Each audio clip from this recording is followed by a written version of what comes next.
শেষ পর্যন্ত থাকার ইচ্ছা আছে কার কার? অনেক সময় দেখা যায় কি HTML CSS দুটো স্টেপ পর্যন্ত সবাই থাকে, জাভাস্ক্রিপ্টে যখন আসা হয়, জাভাস্ক্রিপ্টে আসতে হচ্ছে অনেকের মানে ভালো লাগে না, বিরক্ত লাগে, অনেকে ছেড়ে চলে যায়। বাট বিশ্বাস করেন আমার কাছে ফ্রন্ট এন্ডটা সবচেয়ে বিরক্ত লাগে। মানে যে HTML মানে ডিজাইন সাইডটা আমার কাছে সবচেয়ে বিরক্ত লাগে, আমার কাছে মজা লাগে ডেভেলপমেন্ট সাইডটা। আমি ডিজাইন বেশি একটা করি না, আমি হচ্ছে টেমপ্লেট রেডি করি, টেমপ্লেট রেডি থাকে ওখান থেকে টেমপ্লেট নিয়ে মানে নেটে টেমপ্লেট পাওয়া যায়, টেমপ্লেট নিয়ে এসে আমি ডাইরেক্ট হচ্ছে কিছু এডিট করে ডেভেলপমেন্টে চলে যাই। ঠিক আছে, মানে আমরা মানে বেশিরভাগই যেটা দেখছি মানে হচ্ছে জাভাস্ক্রিপ্টে যাওয়ার পরে আর কারোর মানে ভালো লাগে না, সবাই চলে যায়। ওকে, তাহলে আশা করবো আপনারা সবাই শেষ পর্যন্ত থাকবেন। চলো তাহলে আজকে ক্লাসে চলে যাচ্ছি। স্ক্রিন কি দেখা যায়? জি ভাই দেখা যাচ্ছে। আচ্ছা ঠিক আছে। তো সর্বপ্রথম আমরা যেহেতু ওয়েবসাইট নিয়ে কাজ করব সেহেতু আমরা জানার চেষ্টা করি হোয়াট ইজ এ ওয়েবসাইট। তো ওয়েবসাইট জিনিসটা কি, এটা খায় না মাথায় দেয়। ঠিক আছে, তো যদি বলি a website is a collection of web pages and related content that is identified by a common domain name and published on at least one web server। অর্থাৎ সহজ ভাষায় যদি আমি বলি, একটা ওয়েবসাইট কিছুই না, কিছু ওয়েব পেজের এবং তার সাথে রিলেটেড কিছু কন্টেন্টের কালেকশন যেটা একটা ডোমেইনের আন্ডারে থাকবে এবং এটাকে সার্ভারে হোস্ট থাকবে। ঠিক আছে, অর্থাৎ এটা ওয়েবসাইটে আপনার হচ্ছে আমার ই-কমার্স ওয়েবসাইটে আমার অবশ্যই ই-কমার্স রিলেটেড কন্টেন্ট থাকতে হবে, কন্টেন্ট না থাকলে আমার ওয়েবসাইট হবে না, এবং তার কিছু কি থাকতে হবে, ওয়েব পেজেস থাকতে হবে, এবং একই সাথে এটা একটি ডোমেইন নেম এবং একটি সার্ভারে পাবলিশ থাকতে হবে। এখন আমি একটা ওয়েবসাইট রেডি করলাম, আমি ই-কমার্স ওয়েবসাইট বানাইলাম, কিন্তু সেখানে আমি কন্টেন্ট দিয়ে রাখলাম কি ব্লগ ওয়েবসাইটের কন্টেন্ট দিয়ে রাখলাম, তাহলে কি আমার এটা কি হলো না, ওয়েবসাইট হলো না। ঠিক আছে, তো ওয়েবসাইট হতে হবে কি হতে হবে, আমার ওয়েব পেজ থাকতে হবে এবং তার সাথে আমার যে রিলেটেড ওয়েবসাইট সেই রিলেটেড কন্টেন্টগুলো আমার কি করতে হবে এখানে থাকতে হবে। দেন এটা একটা ডোমেইন নেমে রাখতে হবে, দেন এটাকে ওয়েবসাইট দ্বারা থাকবে। আচ্ছা এখন আমরা আসি পরের ব্যাপারে, ওয়েব ব্রাউজার।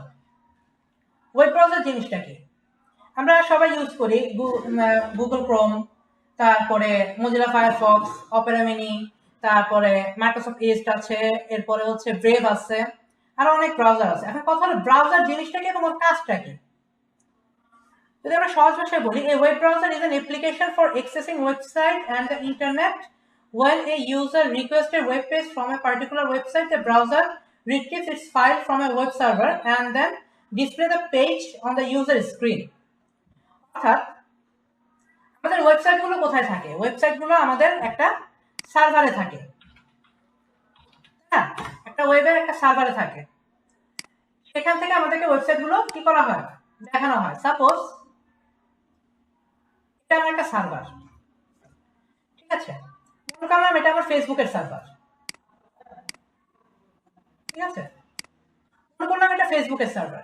তো আমি এখন ফেসবুকে ঢোকার জন্য আমাকে কি করতে হবে, আমাকে অবশ্যই কি ফেসবুকের ডোমেনটা লিখতে হবে। ফেসবুকের ডোমেনটা কি www.facebook.com। আমি কি করব, আমি এই গুগল ক্রোমে যাব, গিয়ে তার অ্যাড্রেস বারে আমি কি করব,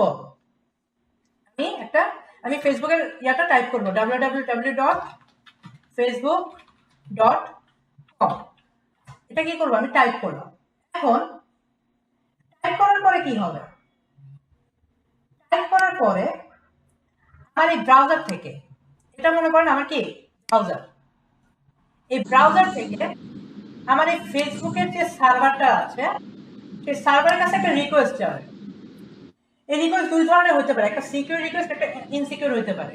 ঠিক আছে, সিকিউর কোনটা, যেটা HTTPS, আমরা SSL সার্টিফিকেট তো শুনছি তাই না। হ্যালো, স্ক্রিন দেখা যাচ্ছে না? স্ক্রিন দেখা যাচ্ছে না কেন? না আমি দেখা দেখতে যাচ্ছে। পাচ্ছি না। দেখা যাচ্ছে, এটা সমস্যা তো আপনার। হতে পারে। আচ্ছা কোথায় ছিল, ওকে। আর আমরা SSL সার্টিফিকেট সম্পর্কে তো জানি তাই না,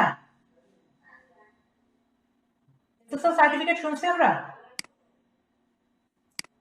রেসপন্স করতে হবে কাইন্ডলি, রেসপন্স না করলে আপনারাও মজা পাবেন না, আমিও মজা পাবো না করি। কথাটা বুঝি নাই আবার একটু। SSL সার্টিফিকেট সম্পর্কে জানি কেউ?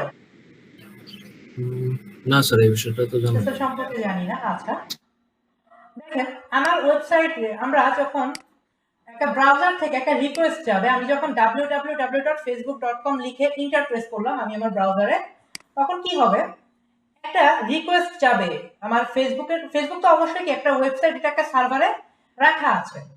আমি যখন এই ডোমেনটা টাইপ করব তখন কি হবে, আমার এই ব্রাউজার থেকে একটা রিকোয়েস্ট যাবে ফেসবুকের কাছে যে ভাই তোমার যে ফাইলগুলো আছে, আমার কাছে ফেসবুকের যে ফাইলগুলো আছে সেই ফাইলগুলো কি করো আমার কাছে দাও। তো এই রিকোয়েস্টটা দুই ধরনের হয়, একটা সিকিউর রিকোয়েস্ট, একটা ইনসিকিউর হয়ে থাকে। সিকিউর যেটা সেটা এসএসএল সার্টিফিকেশন, এসএসএল রিকোয়েস্ট যেটা এইচটিটিপিএস। আমরা যদি কোনো লিংক দেখি, এখানে খেয়াল করেন এইচটিটিপিএস, অর্থাৎ এটা সিকিউর। যদি আমার এইচটিটিপিএস না হয় তাহলে সেটা হবে আমার ইনসিকিউর লাইন, অর্থাৎ এটা সিকিউর না। ঠিক আছে, যখনই কোনো এসএসএল সার্টিফিকেট নাই এমন ওয়েবসাইটে যদি আমরা যাই, তখন এখানে এইচটিটিপিএস এর বদলে এখানে লেখা থাকবে HTTP, hyper text transfer protocol. এটা তো শুনছি সবাই, এইচটিটিপি। জি। এটাকে মূলত বলা হচ্ছে এসএসএল সার্টিফিকেট। এসএসএল সার্টিফিকেট থাকলে এখানে এইচটিটিপি এর সাথে একটা এস থাকবে। এটার জন্য আলাদা করে আমাকে পেড করতে হয়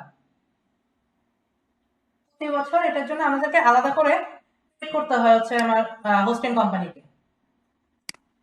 যখন আমি একটা রিকোয়েস্ট পাঠালাম, সেই রিকোয়েস্টটা গেল ফেসবুকের কাছে, তখন ফেসবুক কি করবে, ফিরতে আমাকে একটা রিকোয়েস্ট পাঠাবে, এবং এই রিকোয়েস্টে আর কি থাকবে, আর ফেসবুকের যত ফাইল থাকবে ফাইলগুলো আমার ব্রাউজারে কি হবে, ফাইলগুলো আমার ব্রাউজারে টেম্পোরারি জমা হবে। ব্রাউজারে আমরা জানি ব্রাউজারে একটা মেমোরি থাকে, মেমোরিতে কি হবে সেগুলো স্টোর করবে।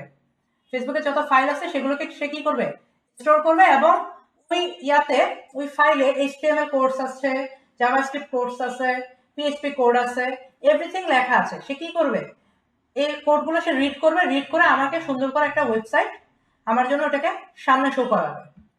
ঠিক আছে, এটা হচ্ছে মূলত আমার ব্রাউজারের কাজ। বুঝতে পারছেন সবাই, না আরো একটু বুঝাবো? জি স্যার, বুঝা গেছে, মানে বুঝতে পারছি। আচ্ছা, কেউ বুঝতে পারছি ভাইয়া, কোনো সমস্যা নেই। ঠিক আছে, আমরা পরের ধাপে যাই। এবার আসি যেটা কমন বিষয়, সেটা হচ্ছে হোয়াট ইজ এইচটিএমএল, অর্থাৎ এইচটিএমএল কি। এইচটিএমএল এর ফুল মিনিং আমরা সবাই জানি, hyper text markup language. Then HTML is a standard markup language for creating web pages, অর্থাৎ HTML কে আমরা ওয়েব পেজ তৈরি করার জন্য ইউজ করে থাকি। HTML describes the structure of web page. HTML কি করে, HTML আমার ওয়েব পেজটা কেমন হবে, অর্থাৎ আমার মেনুটা কোথায় থাকবে, ডানে থাকবে না বামে থাকবে, আমার মেনুতে কয়টা অপশন থাকবে, তারপরে আমার স্লাইড থাকবে না ফর্ম থাকবে, কি কি থাকবে, ওটা কি করে HTML নরমালি এটাকে ডিসক্রাইব করে। দেন HTML elements tells the browser how to display the content, অর্থাৎ HTML যে এলিমেন্টস আছে সেটা আমার ব্রাউজারকে বলে দেয় যে তুমি কি করো। সাপোজ তুমি লগোটাকে একদম বাম পাশে উপরে দেখাও, তারপর তুমি মেনুটাকে ডান পাশে দেখাও, তারপর তুমি এরপরে স্লাইডকে দেখাও, তারপরে ফর্মকে দেখাও, এভাবে কি করে HTML আমরা এটা। আচ্ছা, আসমা কি হয়েছে, কিছু দেখতে পারতেছে না, কি সমস্যা? আমার মনে হচ্ছে ওনার নেট বাফারিং করতেছে স্যার। আচ্ছা, হ্যাঁ ভিডিও তো থাকবে, তারপর দেখি কি হয়েছে।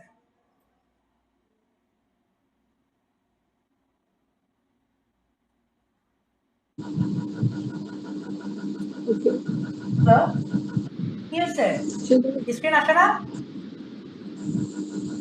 না,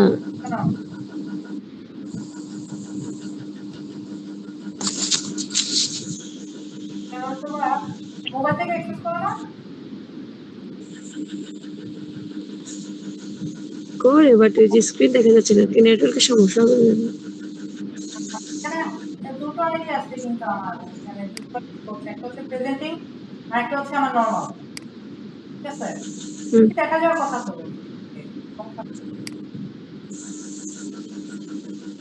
জুমে যাইতাম, জুমে যাইনি কারণ হচ্ছে জুমে সময় দেয় 40 মিনিট, আর গুগল মিট আমাকে সময় দিচ্ছে 1 ঘন্টা। আচ্ছা, দেখার চেষ্টা করে যে দেখা যায় কিনা। ওকে। এটা আমরা একটা ওয়েবসাইটের স্ট্রাকচার দেখি, ঠিক আছে? এটা হচ্ছে মূলত ওয়েবসাইট, আমরা ওয়েব পেজের হেড আর কি, যেখানে টাইটেলটা দেওয়া থাকে। এই এটা হচ্ছে হেডের ভিতরে লেখা থাকে, আর এটা হচ্ছে বডি। অর্থাৎ আমার হেডে হচ্ছে টাইটেল থাকবে, এছাড়া যদি আমার কোনো সিএসএস আমি লাগাই, তারপরে হচ্ছে কোনো স্ক্রিপ্ট লাগাই, অর্থাৎ জাভা স্ক্রিপ্ট যদি আমি এখানে লাগাই, তখন হচ্ছে এটা থাকবে, হচ্ছে এগুলো আমার হেডের ভিতরে দিতে হবে। হ্যাঁ, এখানে হচ্ছে আমার বডি, ঠিক আছে? বডির ভিতরে হচ্ছে আমার মূল ওয়েব পেজে কন্টেন্টটা আমার এই বডিতে থাকবে, অর্থাৎ মেনু, লোগো, তারপর আমার ওয়েব পেজে যদি কোনো কন্টেন্ট থাকে সেই কন্টেন্টগুলো আমার কোথায় থাকবে? এই বডির ভিতরে থাকবে। দেন জাস্ট একটা নর্মাল একটা স্ট্রাকচার দেওয়া আছে, আমরা অনেক ধরনের স্ট্রাকচার ওয়েবসাইট দেখতে পাই। জাস্ট প্রথমে কি থাকে? প্রথমে উপরে যেটা থাকে সেটাকে হেডার বলি। হেডারের নিচে বেশিরভাগ সময় মেনু থাকে। দেন অনেক ওয়েবসাইটে দেখা যায় ডান পাশে কন্টেন্ট আছে, বাম পাশে কন্টেন্ট আছে, আবার মাঝখানেও কি থাকে? কন্টেন্ট থাকে, ঠিক আছে? এরপরে নিচে কি থাকে? নিচে আমার হচ্ছে থাকে হচ্ছে ফুটার থাকে, তাই না? আচ্ছা, জি। আচ্ছা, এবার আসি আমরা এটা ডাইরেক্ট প্র্যাকটিক্যালে চলে যাই। আচ্ছা, তার আগে একটু জানি HTML ট্যাগস কি জিনিস। HTML এর দুটো জিনিস আছে, একটা হচ্ছে ট্যাগস আর একটা হচ্ছে অ্যাট্রিবিউটস। প্রথমে আমরা একটু ট্যাগসটা জানি। An HTML tag is a piece of markup language used to indicate the beginning and the end of an HTML elements in an HTML document. অর্থাৎ আমার HTML এর অনেকগুলো এলিমেন্ট আছে, যেমন কি হেড আছে, বডি আছে, হেডিং ট্যাগ আছে, প্যারাগ্রাফ আছে, ইমেজ আছে, তারপর কি আরো অনেক জিনিস আছে, অনেকগুলো এলিমেন্টস আছে। তো আমার HTML ট্যাগস দিয়ে আমরা বুঝাই এই এলিমেন্টসটা এখান থেকে শুরু হয়েছে, এখানে শেষ হয়েছে। যেমন আমরা কোথায় গেল? যেমন আমরা যদি H1 লিখি, তাহলে কি বুঝালাম? এটার মাঝখানে যাই থাকবে সেগুলো হেডিং 1 এর অংশ।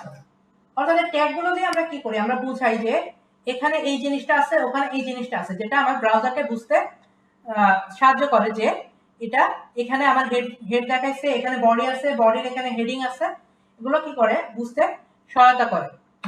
আচ্ছা, ট্যাগস মূলত দুই প্রকার, একটা হচ্ছে ওপেন ট্যাগস, একটা হচ্ছে ক্লোজ ট্যাগস। ওপেন ট্যাগস কোনগুলা? ওপেন ট্যাগস হচ্ছে যেগুলোর স্টার্টিং এবং এন্ড দুটোই আছে, যেগুলো শুরু এবং শেষ আছে। যেমন H1, এটা দেখেন, এটা শুরু আছে এবং শেষ আছে। যেমন এর মাঝখানে আমি যা লিখবো সেটাই আমার H1 হিসেবে কি করবে? আমার ওয়েবসাইটে এটা শো করবে। তো আরেকটা আছে যেটা, সেটা হচ্ছে ইমেজ ট্যাগ। এটা হচ্ছে আমার ওপেন ট্যাগ।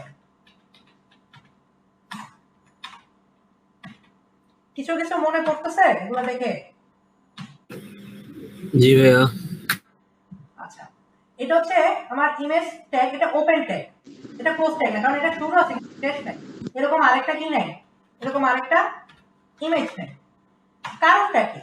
মানে আমি একবার প্রশ্ন করছিলাম স্যারকে যে স্যার এটা এগুলাকে ওপেন ট্যাগ বানাইলো, এগুলোকে ক্লোজ ট্যাগ বানাইলো, আর এগুলোকে ওপেন ট্যাগ কেন বানাইলো? ঠিক আছে, তখন স্যার উত্তর দিতে পারে নাই, অথবা আমার জানা ছিল না। পরে আমি নিজে চিন্তা করলাম, দেখেন আমার এই চরের মাঝখানে আমি কি দিব? হেডিং দিব, তাই না? তো হেডিং মানে কি? আমি কিছু লিখবো এই জায়গায়, তাই না?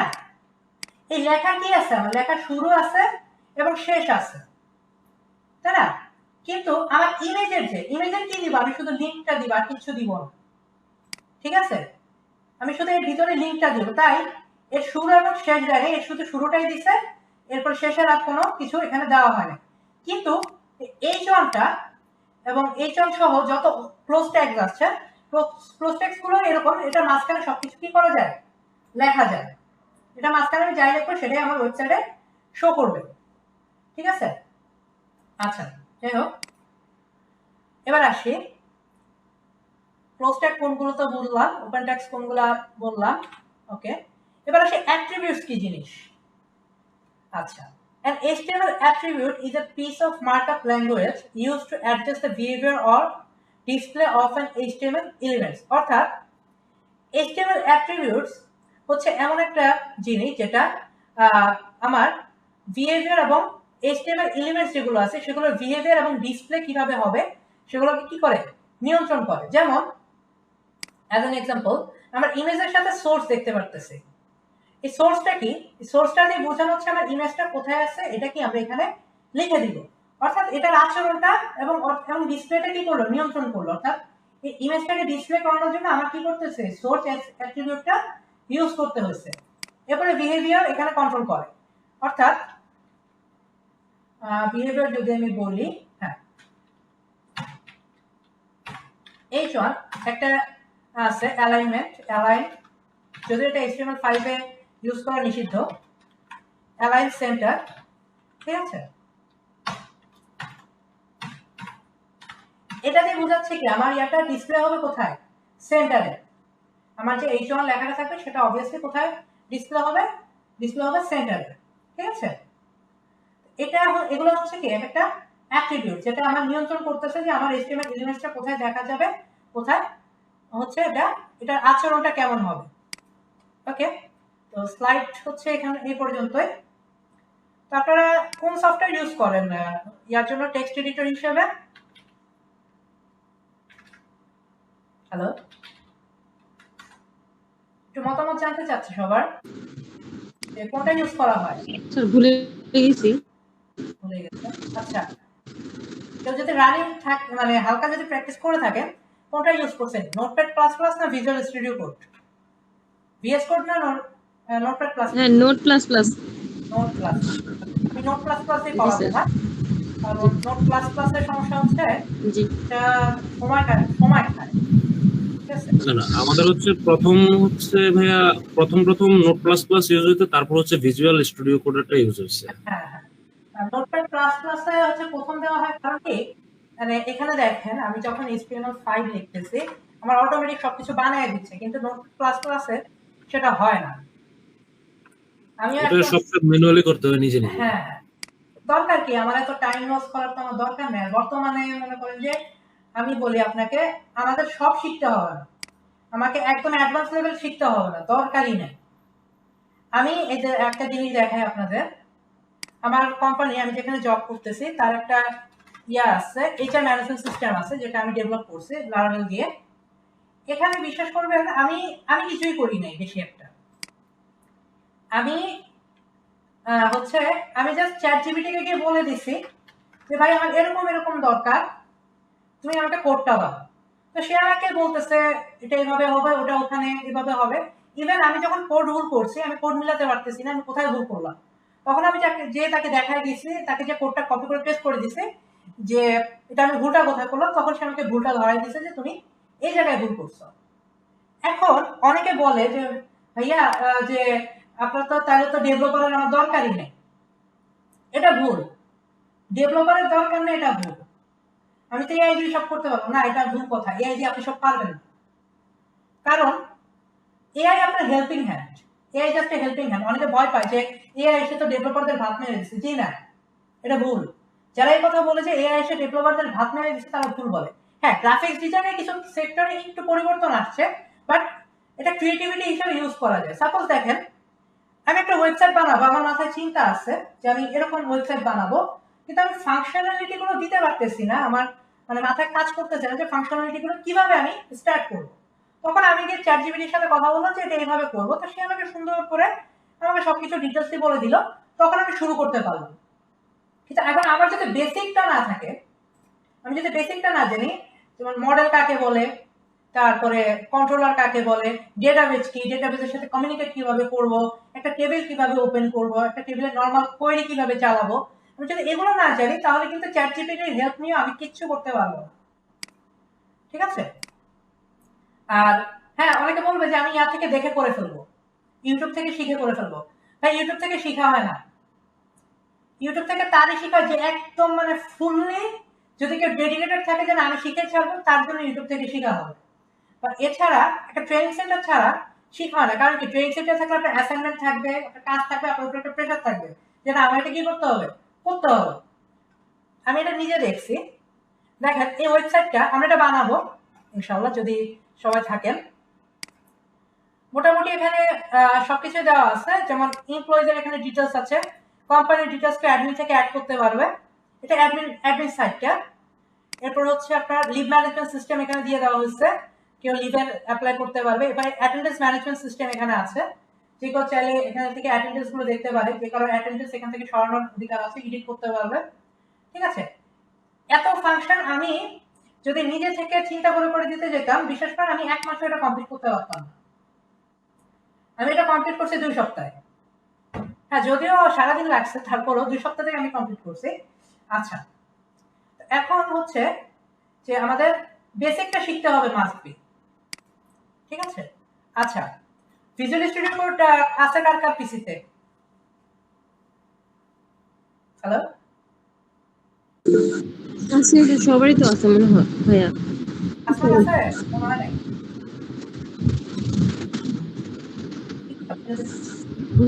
জি ভাইয়া আছে। বুঝে নেই ভাই আপনার কথা। হ্যালো, নাই না, ঘুমায় পড়ছে নাকি? শুনতে পাচ্ছি। ভিজুয়াল স্টুডিও কোড আছে? জি আছে। হ্যালো, একটা এক্সটেনশন অ্যাড করে নেন যদি থাকে। বুটস্ট্র্যাপ 5 এটা করে নিন, যখন আমরা বুটস্ট্র্যাপ, গিটহাবের দরকার নাই, গিটহাব এখানে অটোমেটিক চলে আসছে। আর ডুপ্লিকেট সেকশনাল লাইন, এরপর হচ্ছে HTML CSS সাপোর্ট, এরপরে হচ্ছে একটা যেটা কালার পিকার একটা আছে হতো বা, আমি আসলে আমার আগের পিসিতে ছিল, এটা হচ্ছে পিসি চেঞ্জ করছি তো আমার আসলে মনে নেই কোনগুলো ইউজ করছি, কাজ করতে গেলে মনে পড়বে যে এটা এটা ইউজ করছি। আচ্ছা, কালার পিকারটা ইউজ করতে পারেন যদি কালার পিক করতে হয়। এরপরে হচ্ছে কিছু এক্সটেনশন ছিল আমার, আমি আসলে মনে করতে পারতেছি না এই মুহূর্তে। দেখি তারা কি রিকমেন্ড করছে। না, আমাদের দরকার নেই, সরি। আচ্ছা, এটা অবশ্যই করবেন, ডুপ্লিকেট সিলেকশন অল লাইন। এটা করলে সুবিধা কি দেখেন, এটা করলে কি সুবিধা।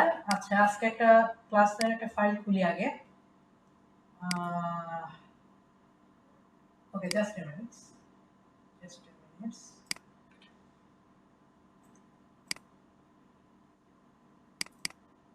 আমার আগের একটা ব্যাচ ছিল কুমিল্লার, পরে ওখান থেকে চলে আসছি। স্যার স্ক্রিন তো দেখা যাচ্ছে না। আপনারা দেখা যাচ্ছে না, চলে গেছে নাকি? দেখতে পারতেছি। হ্যাঁ এখন দেখা যাচ্ছে। আচ্ছা, নেট বাফার করতেছে ওটা। স্টারলিংক নিয়ে নেবো কিনা চিন্তা করতেছি, যে অবস্থা লোকাল সার্ভার ইয়াগুলা। স্যার স্টারলিং 4200 টাকা সম্ভবত সর্বনিম্নটা। হ্যাঁ, ইনস্টলেশন চার্জটা বেশি হয়ে গেছে। 47,000 টাকা, টোটাল 50,000। এটা এটা একটু বেশি হয়ে গেছে, নাহলে নেওয়া যেত। অফিসে নিলে আর কি আমি নিজে ইউজ করতে পারতাম। হ্যাঁ, স্যার একটা সার্ভার রুম স্থাপন করতে হবে। আচ্ছা, আজকে হচ্ছে ক্লাস 1। ওকে, এখানে দেখেন, এখানে একটা টেক্সট ডকুমেন্ট নিয়ে বানাবো। কি বানাবো? নিয়ে বানাবো হচ্ছে ইন্ডেক্স ডট কি HTML। আচ্ছা, এই ডটের পরে যেটা থাকে এটাকে কি বলে? এই যে ডটের পরে দেখেন আমি HTML লিখছি, জিনিসটা কি আসলে মূলত এটাকে কি বলা হয়? এটা হচ্ছে এক্সটেনশন বলে থাকে। এটা দেখে আমরা চিনতে পারি যে আমার ফাইলটা কি টাইপ। ফাইলটা MP3 ফাইল না অডিও ফাইল না ভিডিও ফাইল না ডক্স ফাইল না HTML ফাইল, এটা দেখে কি করতে পারি, আমরা এটা বুঝতে পারি। আচ্ছা, ও এবার মনে পড়ছে যে কি ইনস্টল করতে হবে, সেটা হচ্ছে VS Code, where is VS Code? Live server. ঠিক আছে, একটা এক্সটেনশন আছে লাইভ সার্ভার, এটা ইনস্টল দিতে হবে।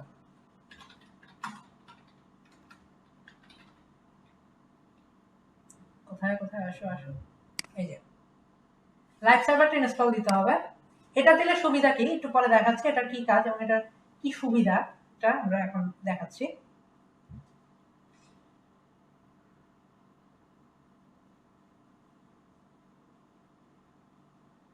আমার নেটও স্লো নাকি?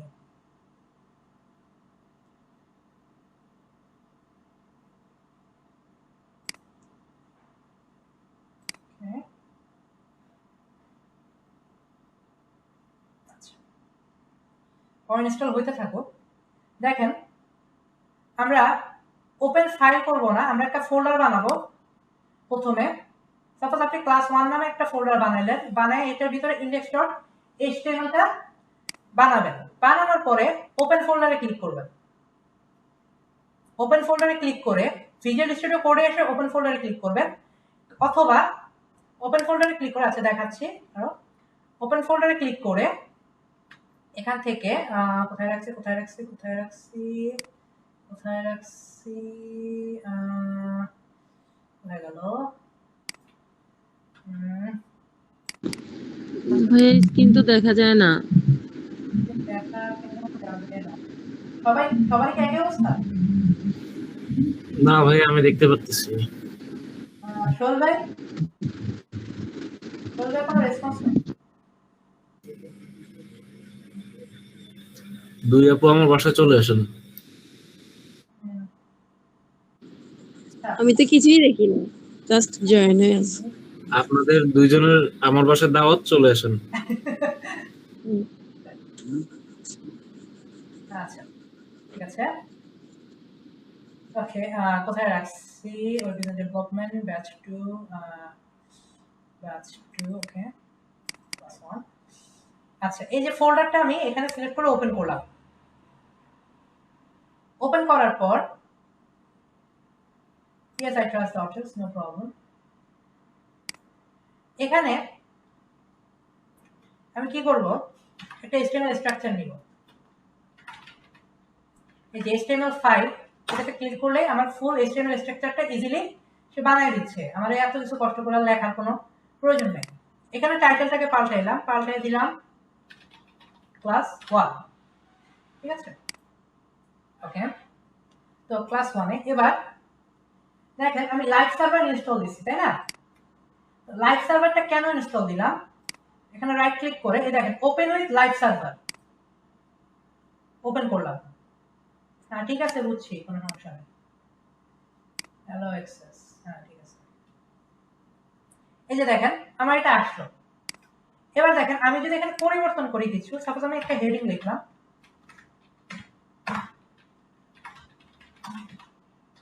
হ্যালো ওয়ার্ল্ড, লিখে সেভ দিলাম।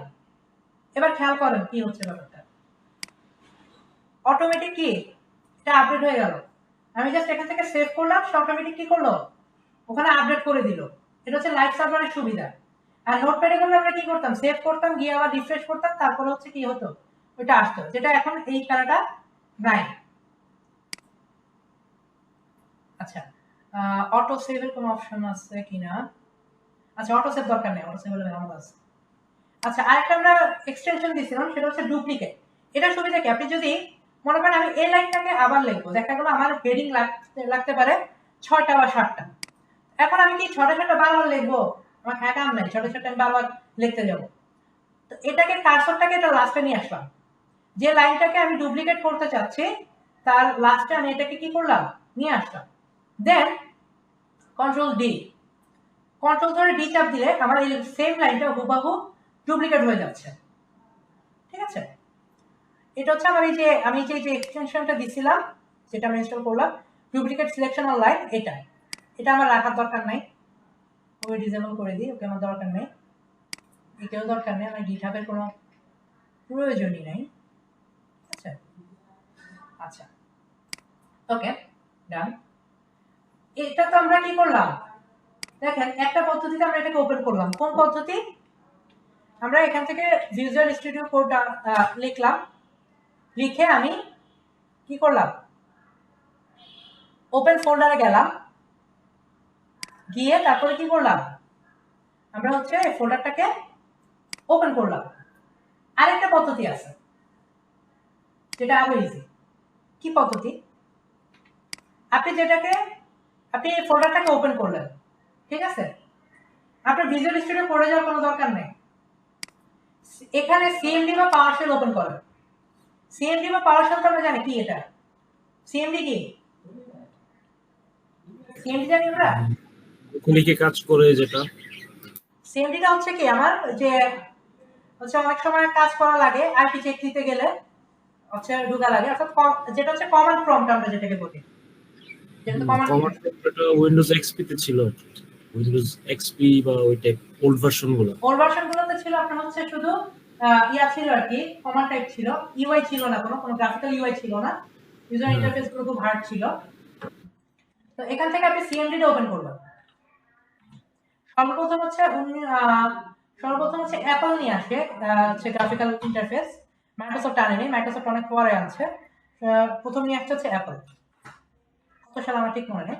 আচ্ছা, এখানে দেখেন কি করতে হবে, এখানে যাব, এই যে অ্যাড্রেস বারে গিয়ে সিএমডি লিখবো, এটা দিলাম, কি হলো আমার কমান্ড প্রম্পটটা ওপেন হয়ে গেল। এখানে গিয়ে আমি যদি লিখি কোড স্পেস দিব, কোড লিখে স্পেস দিব, দিয়ে একটা ডট দিব, দিয়ে যদি আমি এন্টার দিই, দেখেন আমার ভিজুয়াল স্টুডিও করে আমার ফোল্ডারটা সহ ওপেন হয়ে গেছে। আমার ওই ভিজুয়াল স্টুডিওতে ঢুকে বারবার এটা কি করতে হয় না, এটাকে ওপেন করতে, হ্যাঁ এটা ডিরেক্ট ওপেন হয়ে গেছে। ঠিক আছে, সিগন্যাল দিল কি সে, আচ্ছা 15 মিনিট আছে। 15 মিনিট আছে, ওকে নো প্রবলেম, 15 মিনিট পরে আমরা আবার ঢুকবো, কোনো সমস্যা নেই। আচ্ছা, এবার আসি আমাদের মেইন কাজে। আজকে হচ্ছে হেডিং ইউজ করব, হেডিং প্যারাগ্রাফ, এসব মানে কিছু এইচটিএমএল ইমেজ সম্পর্কে আজকে আলোচনা করব। এইচটিএমএল এর হেডিং কটা কার কি মনে আছে একটু দেখি। 6টা। কয়টা কি বলবো, আসলো নাকি? হ্যাঁ, মনে আছে তাহলে এটা ভাই। আচ্ছা, 6টা কি কি, H1 থেকে H5, হ্যাঁ না জি, নাকি H1 থেকে H6 নাকি? H1 থেকে H6 না, H1 থেকে H5, তুমি H1 দিলাম। এগুলোর ভিতরে পার্থক্যটা আমরা দেখি। তখন কয়েকটা ক্লাস একটু বোরিং লাগবে, মজা লাগবে না। যখন আমরা আস্তে আস্তে প্রজেক্ট করা শুরু করব তখন হচ্ছে মজা লাগবে। সবচেয়ে বেশি মজা লাগবে হচ্ছে জাভা স্ক্রিপ্টে গিয়ে, যদি কারণ মানে প্রোগ্রামিং ভালো লাগে। ঠিক আছে, জাভা স্ক্রিপ্টে গিয়ে মজা লাগবে। 3 4 5 দেখেন,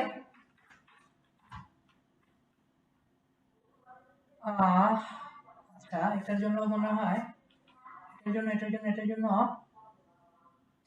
আচ্ছা এটা এখানে মানে চেঞ্জ হয়ে যাওয়ার কথা অটো, এটার জন্য তো বা হ্যাঁ একটা আছে অটো রিনেম, আর একটা এক্সটেনশন যে বললাম না, কাজ করতে গেলে মনে পড়বে যে আমার কোনটা দরকার। সবচেয়ে সমস্যা হয় কি জানেন, যখন উইন্ডোজ দিই, মানে উইন্ডোজ সহজে দিতে চাই না, উইন্ডোজ দেওয়ার পরে হচ্ছে সব ঝামেলা সৃষ্টি হয়, যে মনে থাকে না কি কি সফটওয়্যার, একদম সফটওয়্যার আবার এনভায়রনমেন্ট প্রথম থেকে সবকিছু রেডি করতে হয়, বিরক্ত লাগে। আচ্ছা, H1 5, এখানে দেখেন এবার এই প্লাগইনের সুবিধা, এই যে H2 আমি দেখলাম সে অটোমেটিক পাশেরটাকে কি করলো, পাঠিয়ে নিল। H3, এরপর হচ্ছে H4, H5, ওকে পাঁচটা হলো। পাঁচটার ভিতরে পার্থক্যটা কি একটু দেখি আমরা, তাই না? হ্যালো ওয়ার্ল্ড,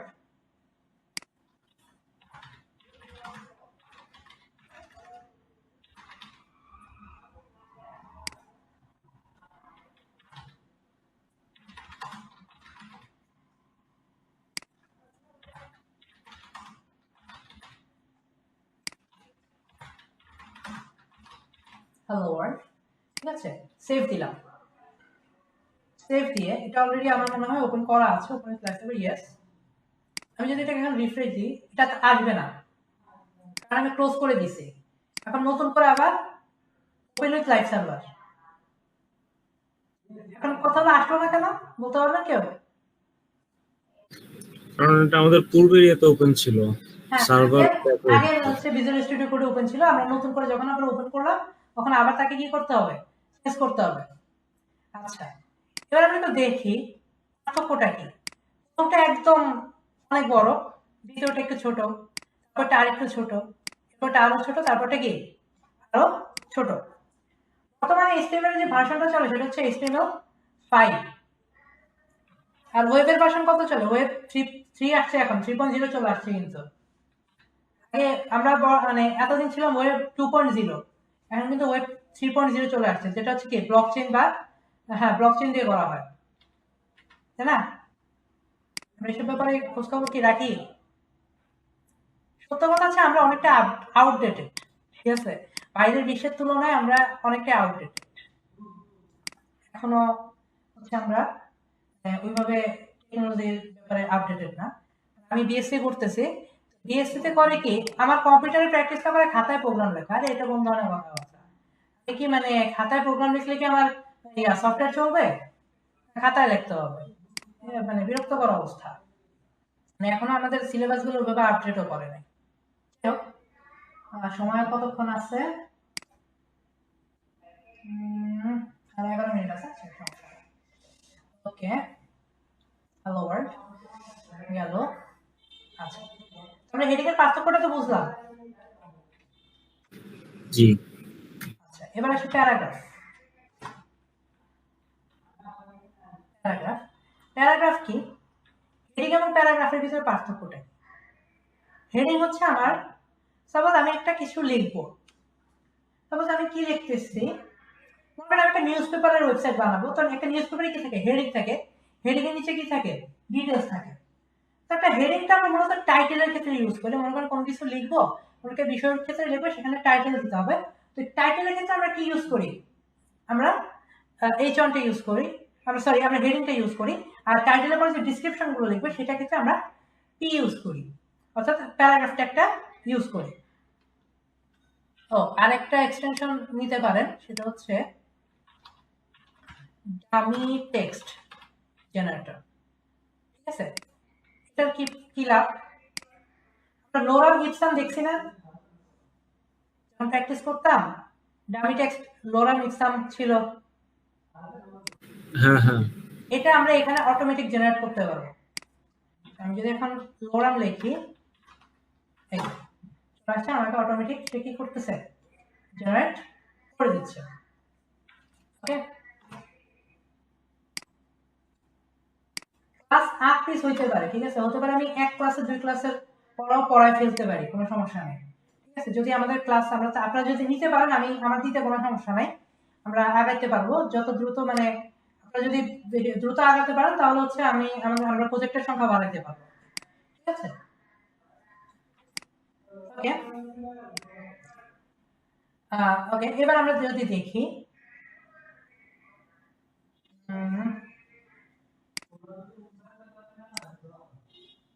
যে আমার কি চলে আসছে, এটা হচ্ছে কি আমার প্যারাগ্রাফের সাথে পার্থক্য। এখন আসি আরেকটা ইম্পর্টেন্ট ট্যাগ, যেটা সেটা হচ্ছে অ্যাঙ্কর ট্যাগ, যেটাকে এ বলা হয়, ঠিক আছে? এ। আচ্ছা, অ্যাট্রিবিউটের ক্লাসটা এখানে করাই দিই একসাথে, অ্যাট্রিবিউট একটু পরে দেখাচ্ছি।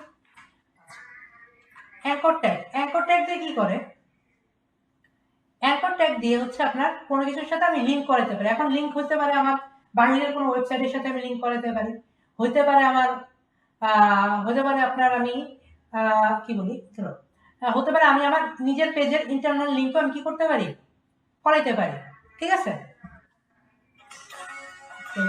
কল আসছে। হ্যালো, হ্যালো, হ্যাঁ তরকারি রাখছি, বাঁচাচ্ছি শেষ।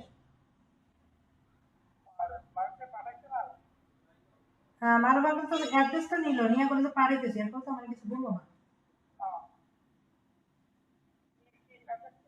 অ্যাড্রেস বাইরে দিলে অ্যাড্রেস দিছে। হ্যাঁ আমার নাম্বার দিছে।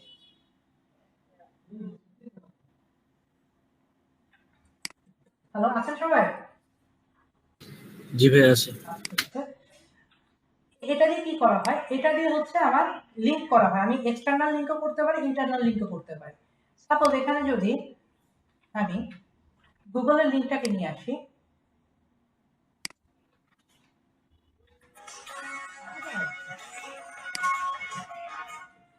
হ্যালো,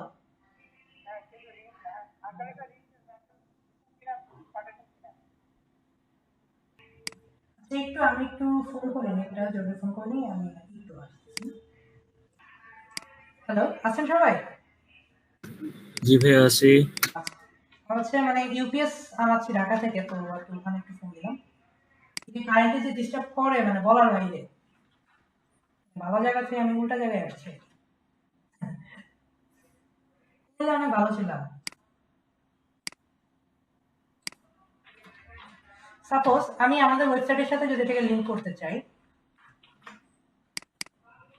তাহলে আমি এই ওয়েবসাইটের সাথে কি করবো, এটাকে লিংক করবো। আমি এখানে দিয়ে দিলাম ওয়েবসাইটের লিংকটাকে, আমি এই HRF, এটাকে বলা হয় হাইপার রেফারেন্স। আমি এটার সাথে কি করলাম, লিংক করে দিলাম। এখন দেখেন আমি লিংক করলাম, ঠিক আছে, ঘটনা দেখেন কোথায় গেল আমার লাইভ সার্ভার, দেখেন আমাকে দেখাচ্ছে কোথাও কি দেখাচ্ছে? আমি কিন্তু লিংক করছি, দেখাচ্ছে না কিন্তু? না না, কোথাও দেখাচ্ছে না। কোথাও দেখাচ্ছে, কেন দেখাচ্ছে না? কারণ আমি লিংক তো করছি কিন্তু লিংকে কিছু লিখি নাই।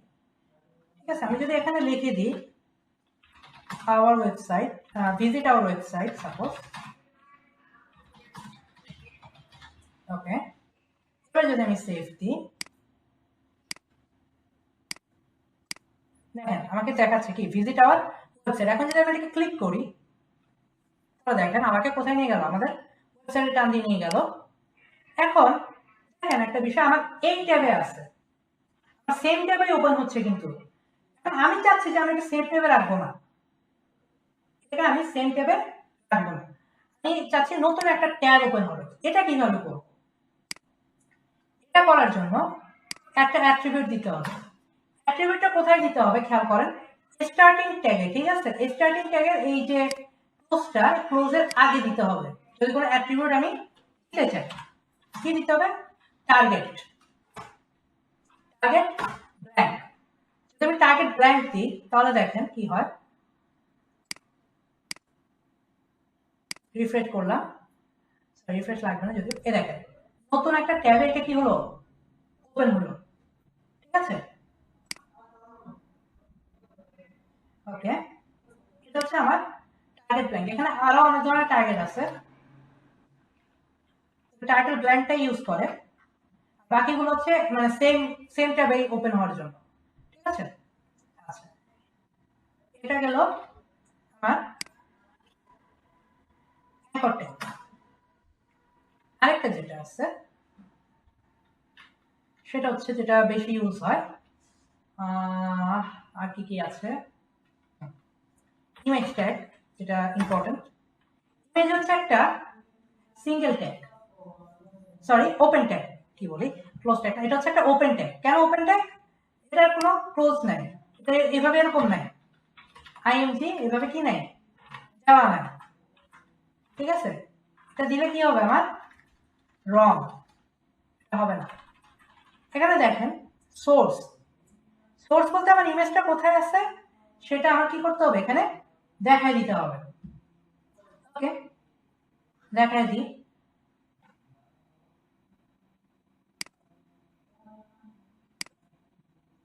সাপোজ একটা ইমেজ নিয়ে আসি আমরা যে কোনো জায়গা থেকে, যেটাকে ভালো লাগে, সাপোজ এটাকে নিয়ে আসি, নিয়ে আসলাম, কোথায় যাব, নিয়ে আমার যেখানে আমি রাখছি ফাইলটা,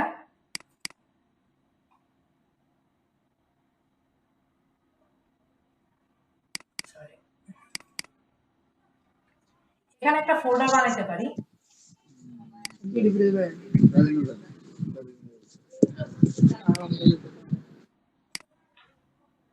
এখানে একটা ফোল্ডার বানাইতে পারি, ইমেজ নামে ফোল্ডার বানায়, এখানে আমি কি করলাম, এটাকে পেস্ট করে দিলাম। ঠিক আছে, ওকে, এখন যদি যাই কোথায় ভিজুয়াল স্টুডিও কোড কোথায়, এই তো। আচ্ছা, এখানে একটা জিনিস দেখেন, আমি যদি কন্ট্রোল ধরে স্পেস চাপি, কন্ট্রোল ধরে স্পেস চাপি, স্পেস চাপলে sir last minute last minute না, শেষ হয়ে গেল। আচ্ছা শেষ হোক, একটু ওয়েট করি, শেষ হোক। শেষ হোক, আমি কি করবো, ইমেজ আনছি আমি, ঠিক আছে। এখন ইমেজের সোর্সটা পাওয়াই দিব। নোটপ্যাডে কি করতাম আমরা, ম্যানুয়ালি সোর্স লিখতাম, হ্যাঁ মনে আছে, মনে পড়ে? হ্যালো, জি, ওইখানে তো পুরোটাই নোটপ্যাডে করতে হতো, পুরোটাই কি করতাম, ম্যানুয়ালি লিখতে হতো। ম্যানুয়ালি করতে হতো। এখন দেখেন, আপনি যদি কন্ট্রোল ধরে স্পেস চাপেন, দেখেন সে আমাকে সার্চ করতেছে যে আমার এই ফোল্ডারে কি কি ফাইল আছে। অনেক সময় করে, অনেক সময় করে না, ঠিক আছে, করলে ভালো। এবার আমি ইমেজ ফোল্ডারে ঢুকলাম, ঢোকার পরে দেখা যাচ্ছে আমার ইমেজ ফোল্ডারে কি কি ছবি আছে, তো আমি ডাইরেক্ট এটাকে সিলেক্ট করে দিলাম, শেষ। এবার আমি অল্টার মানে কি, অল্টার মানে হচ্ছে, হতে পারে কোনো কারণে আমার ছবি মিস করতে পারে, যখন আমার এটা কোনো সার্ভারে থাকবে, সার্ভারে হোস্ট হবে, তখন হতে পারে কোনো কারণে আমার যে ইউজার আসছে বা যে ভিজিটর আসছে, আমরা যেটাই বলি না কেন, সে যদি কোনো কারণে দেখে যে এখানে আপনার যে কোনো কারণে ছবি মিস হইতে পারে, ওনার ইন্টারনেটের প্রবলেম বা ইন্টারনেট স্লো হওয়ার কারণে অনেক সময় ছবি মিস হতে পারে। তো ছবি মিস হইলে যাতে এখানে মানে ছবি রিলেটেড কোনো লেখা দেখায়, সেক্ষেত্রে আমার অল্টারে লিখে দিতে হবে, ঠিক আছে, যে এই ছবির বদলে কি দেখাবে। আমি এখানে লিখে দিলাম ইলেকট্রনিক্স, ওকে।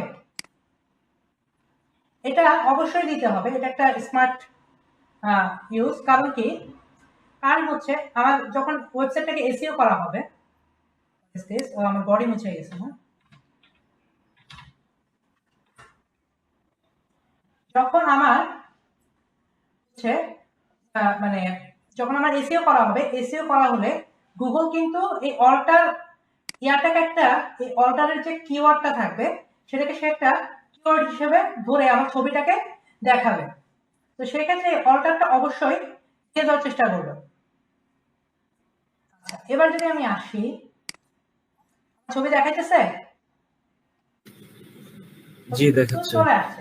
এখন দেখেন কোনো কারণে আমার লিঙ্ক আমি ভুল দিলাম, সাপোজ আমি .png দিলাম, সেভ করলাম,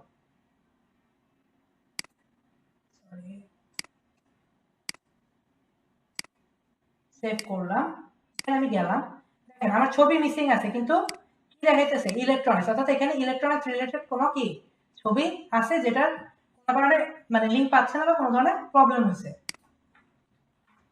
সেভ দিলাম,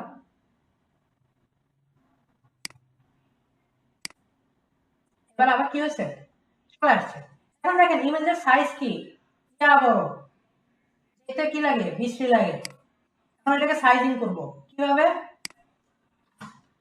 দুটো অ্যাট্রিবিউট আছে, একটা হচ্ছে উইডথ। আমাদের তিনটা জিনিসকে আমরা সবসময় হিসাব করি 3D ডাইমেনশনে, সেটা কি, উচ্চতা, দৈর্ঘ্য, প্রস্থ এবং কি উচ্চতা। বাট এইচটিএমএল এর ক্ষেত্রে আমরা দুটো ইউজ করি, একটা হচ্ছে উইডথ আর একটা হচ্ছে হাইট, ঠিক আছে। ছবির ক্ষেত্রে আমরা উইডথ এবং হাইটকে নিয়ে কাজ করি। এখানে একক আছে কিছু, এক হচ্ছে পিক্সেল, সেন্টিমিটার আছে, র্যাম আছে, তারপরে হচ্ছে আপনার এই তিনটাই মূলত, আর হচ্ছে ইঞ্চি আছে। তো আমরা বেশিরভাগই পিক্সেল ইউজ করি, হ্যাঁ, পিক্সেল ইউজ করলে ব্যাপারটা সুন্দর হয়। ওকে, তো আমরা দিলাম এখানে সাপোজ উইডথ দিলাম 100 পিক্সেল, তারপরে হাইট দিলাম 100 পিক্সেল, দেখি কেমন হয়। মোটামুটি দেখতে কি লাগতেছে, এখন মোটামুটি দেখতে একটু ভালোই লাগতেছে, খারাপ লাগতেছে না। হ্যালো, কারো কোনো কোশ্চেন থাকলে করতে পারেন, কোনো সমস্যা নেই। না ভাই, আপাতত আমার কোনো কোয়েশ্চেন নেই। এগুলো সব মোটামুটি আগে জানা আছে সবার, এগুলো আমার ধারণা। তো কি হচ্ছে, জাস্ট রিভিশন হচ্ছে আর কি। আচ্ছা, এবার আসি আবার, তো হাইট দিলাম। এবার আরেকটা ট্যাগ নিয়ে আলোচনা করি, সেটা হচ্ছে ব্রেক ট্যাগ। এটা ব্রেক ট্যাগ। ব্রেক ট্যাগের কাজ কি? আমার ভেঙে দিবে, ব্রেক করা। লাইনটাকে কি করবে, সে ব্রেক করে দিবে। বিআর, এখানে আমি বিআর ইউজ করি, তাহলে কি হয়, আমার ইমেজটা কি হয়েছে, নিচে চলে গেছে। ঠিক আছে, আচ্ছা আর কি কি আছে একটু দেখি, আর কি কি ট্যাগ আছে যেগুলো করা লাগবে। এটা ইউজ করতে পারেন W3 স্কুল, এটা মানে বেস্ট একটা ওয়েবসাইট, ওয়েব ডেভেলপার সহ থেকে শুরু করে মানে সবার জন্য মোটামুটি বেস্ট একটা ওয়েবসাইট, এটা ইউজ করতে পারেন। বেসিক্স, এলিমেন্টস, এলিমেন্টস, হেডিং গেল, প্যারাগ্রাফ গেল,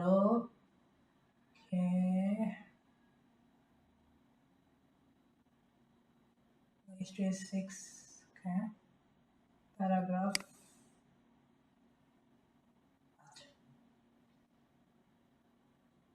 okay, okay, okay.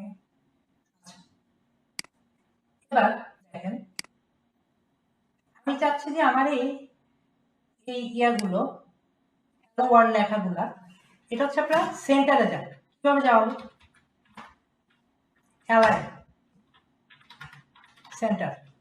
ঠিক আছে, এটা হচ্ছে আসলে এটা লাল কেন দেখাচ্ছে, কারণ HTML5 আসলে অ্যালাইন ইউজ না করাই তারা এটাকে অলরেডি বাদ দিয়ে দিছে। এগুলো যে কাজ করে না এমন না, দেখেন কাজ ঠিকই করছে আমার,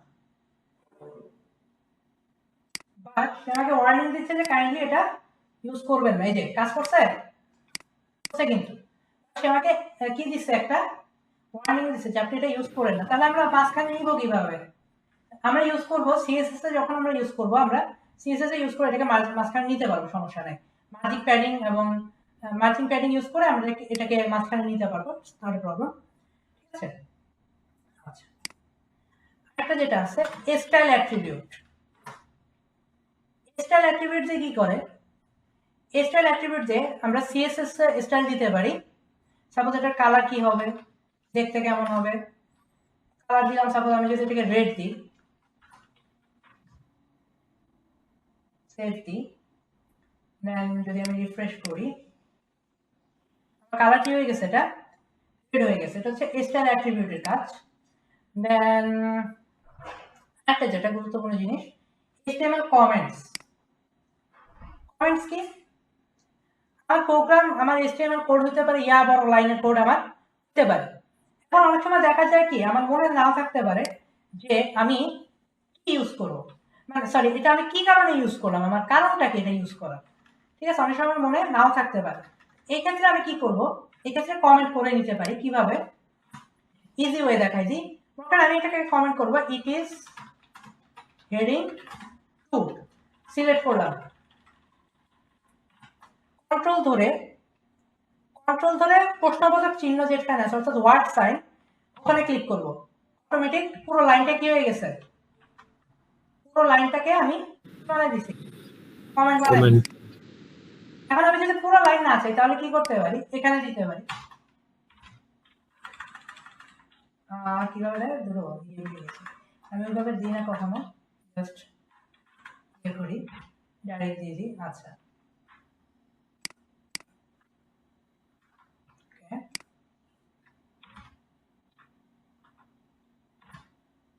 হয় নাই, ওকে ওকে।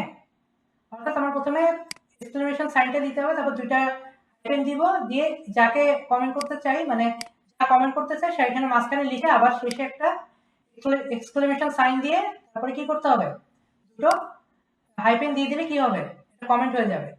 ঠিক আছে, কমেন্ট হলে এটা আমার ইয়াতে আসবে না, আমার প্রোগ্রামে এই লেখাটা আসবে না। এটা কি আমি আমার নিজের সুবিধার্থে এটাকে দিয়ে রাখছি। ঠিক আছে, okay. Styling, quotation, comments, colour, links তো হলো ফেভ আইকন, ইয়া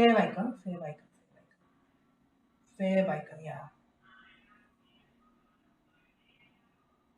আইকনটা পরে দেখাই, আজকে না দেখাই। আচ্ছা একটা যেটা কমন জিনিস সেটা হচ্ছে HTML লিস্ট। ঠিক আছে, HTML লিস্টের ব্যাপারে একটু আলোচনা করি এখন। কি আলোচনা করলাম আমরা এতক্ষণ, heading tag, paragraph tag, anchor tag, image tag, ঠিক আছে, এবং তাদের কিছু অ্যাট্রিবিউটস নিয়ে আমরা কি করলাম, আলোচনা করলাম। এবার আমরা আলোচনা করি লিস্ট। লিস্ট কি, লিস্টের বাংলা কি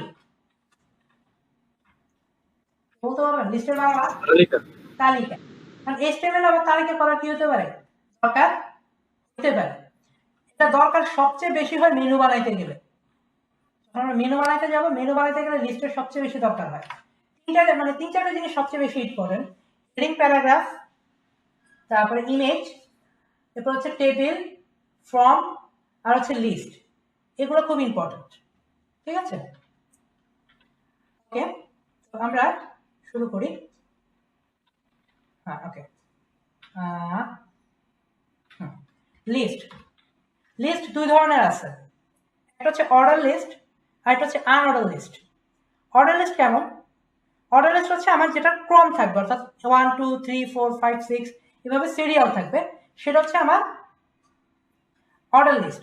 দেন আনঅর্ডার লিস্ট কি? আনঅর্ডার লিস্ট হচ্ছে যেটার কোনো সিরিয়াল থাকবে না, এটাতে বুলেট থাকতে পারে, চতুর্ভুজ থাকতে পারে, সার্কেল থাকতে পারে, ঠিক আছে, যে কোনো কিছু এখানে থাকতে পারে। তো প্রথমে একটা অর্ডার লিস্ট বানায়। লিস্ট বানানোর জন্য সর্বপ্রথম যেটা, সেটা হচ্ছে এলআই। এলআই দিয়ে বোঝানো হয় লিস্ট। এর ভিতরে আমি লিখবো এটা কি অর্ডার লিস্ট না আনঅর্ডার লিস্ট। অর্ডার লিস্ট হলে ওএল, ঠিক আছে, ওএল দিয়ে করে দিব। সরি সরি সরি সরি উল্টা লিখছি, সরি। এখানে ওএল হবে, হ্যাঁ,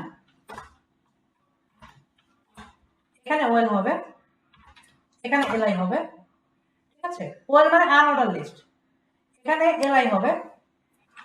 এর ভিতরে আমি যা লিখবো তাই। সাপোজ আমি লিখলাম ম্যাঙ্গো, আমের সিজন যেহেতু,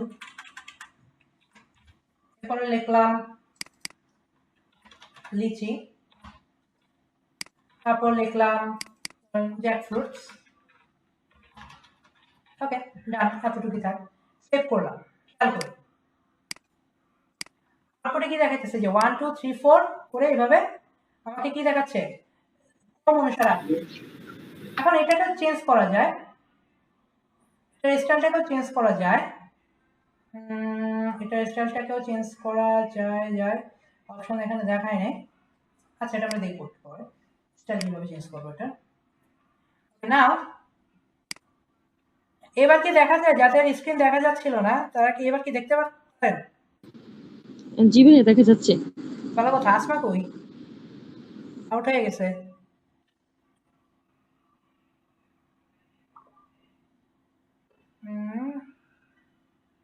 কোনো খবর নাই। আচ্ছা, যাই হোক, হয়তো বা নেট নেই।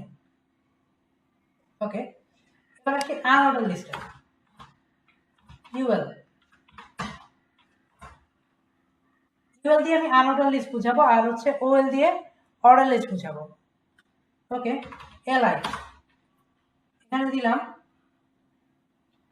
সাপোজ কি দিতে পারি, নিলাম ক্রিকেট, তারপরে কন্ট্রোল ডি ডুপ্লিকেট করলাম,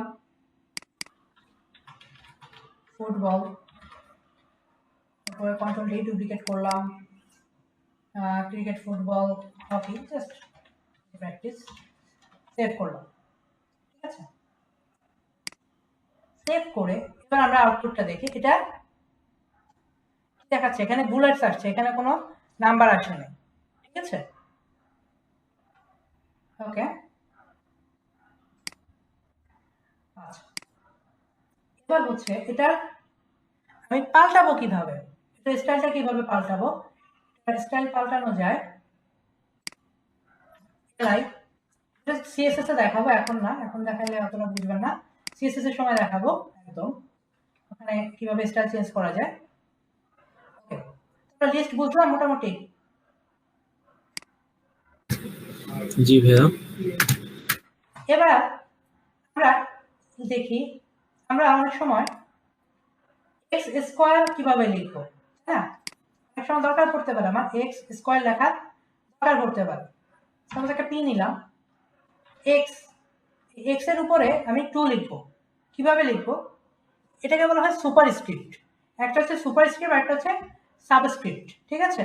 তো সুপারস্ক্রিপ্ট করার জন্য যার উপরে যাকে দিব তার আগে লিখবো এটা।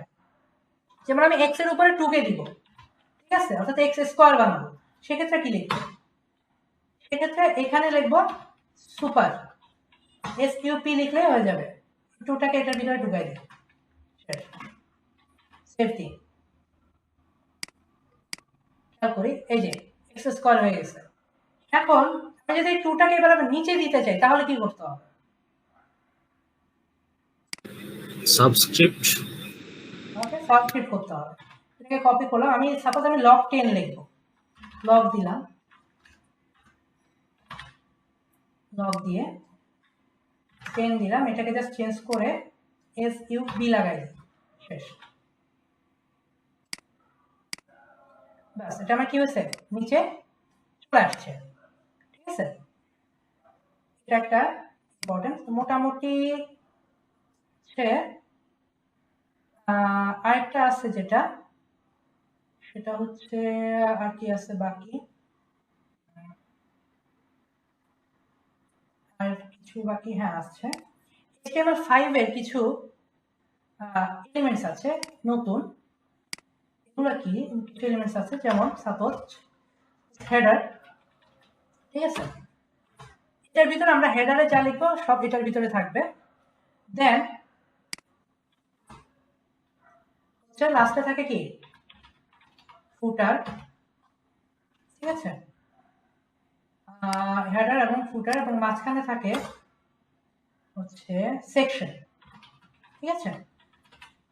এগুলার আমার ওয়েবসাইটে কোনো পার্থক্য হবে না, আমার ওয়েবসাইটে এগুলো দিলে কোনো পার্থক্য হবে না। সাপোজ দেখেন আমি H1 লিখলাম এখানে, হ্যালো ওয়ার্ল্ড, হ্যালো ওয়ার্ল্ড, এখানে লিখলাম হ্যালো ওয়ার্ল্ড, ফুটারও লিখলাম,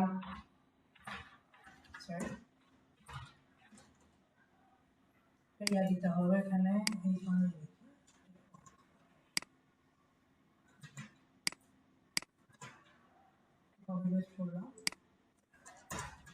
আমরা ডেভেলপাররা মূলত অলস, বুঝছেন, আমরা ডেভেলপাররা অলস কেন বলতেছি, কারণ আমরা ভিডিও আমরা হচ্ছে করি, কপি পেস্ট করি বেশিরভাগই, লিখতে খুব কষ্ট লাগে। এটা H1 একটা লাইন লিখতে আমার কতক্ষণ লাগছে, এত ভালো লাগে না, ধরো কপি পেস্ট করে ছেড়ে দিই, ঠিক আছে, আমরা একটু অলস বেশি। ওকে, এবার আউটপুটটা দেখি, কোনো পার্থক্য আছে? আমার আউটপুটে কি কোনো পার্থক্য হয়েছে? আমি এখানে নতুন কিছু লাগাইছি, কি লাগাইছি, হেডার লাগাইছি, সেকশন লাগাইছি, ফুটার লাগাইছি, কোনো পার্থক্য আছে? না, তেমন কোনো পার্থক্য নেই। তেমন কোনো পার্থক্য নেই, বাট এটা আমার যখন এসইও করা হয়, এসইওর ক্ষেত্রে অনেক ভালো কাজে লাগে। আর গুগল যখন আমার এই ওয়েবসাইটে আসে, তখন এসে সে এটাকে দেখে, তখন তার জন্য সুবিধা হয় যে এটা সে বুঝে ফেলে এটা হেডার, এটা হচ্ছে সেকশন, এটা হচ্ছে ফুটার, ঠিক আছে। এটা হচ্ছে স্ট্যান্ডার্ড সিস্টেম ওয়েবসাইট তৈরি করার, ঠিক আছে। আমার সেকশনের ভিতরে আমার বডিতে ভাগ ভাগ দিব, ঠিক আছে, এটা আমার কন্ট্রোল করতে সুবিধা হয়। আচ্ছা, মোটামুটি হচ্ছে মোটামুটি HTML এর ট্যাগস এবং অ্যাট্রিবিউট। মোটামুটি আমরা হচ্ছে যখন কাজ করতে যাব, তখন কাজ করতে গেলে আরো কিছু নতুন ট্যাগস আসবে, তখন ওগুলোর সাথে আমরা ইনশাআল্লাহ পরিচিত হব, ঠিক আছে। তো এরপরের ক্লাসে কি হবে একটু দেখি, কোথায় গেল, ডে 1 আমরা শেষ করে ফেলছি, ঠিক আছে। ডে 1টা সবাই মার্ক করে দিয়ে যে আমাদের ডে 1টা শেষ হয়ে গেছে। আচ্ছা, what is web server and what is domain, এই দুটো মনে হয় পড়ায়নি না, type of server, type of domain, এগুলো হচ্ছে বলা হয় নাই, তাই না? এগুলো তো বলি নাই বোধহয় ক্লিয়ার করে। আচ্ছা, এগুলো নিয়ে একটু আলোচনা করি।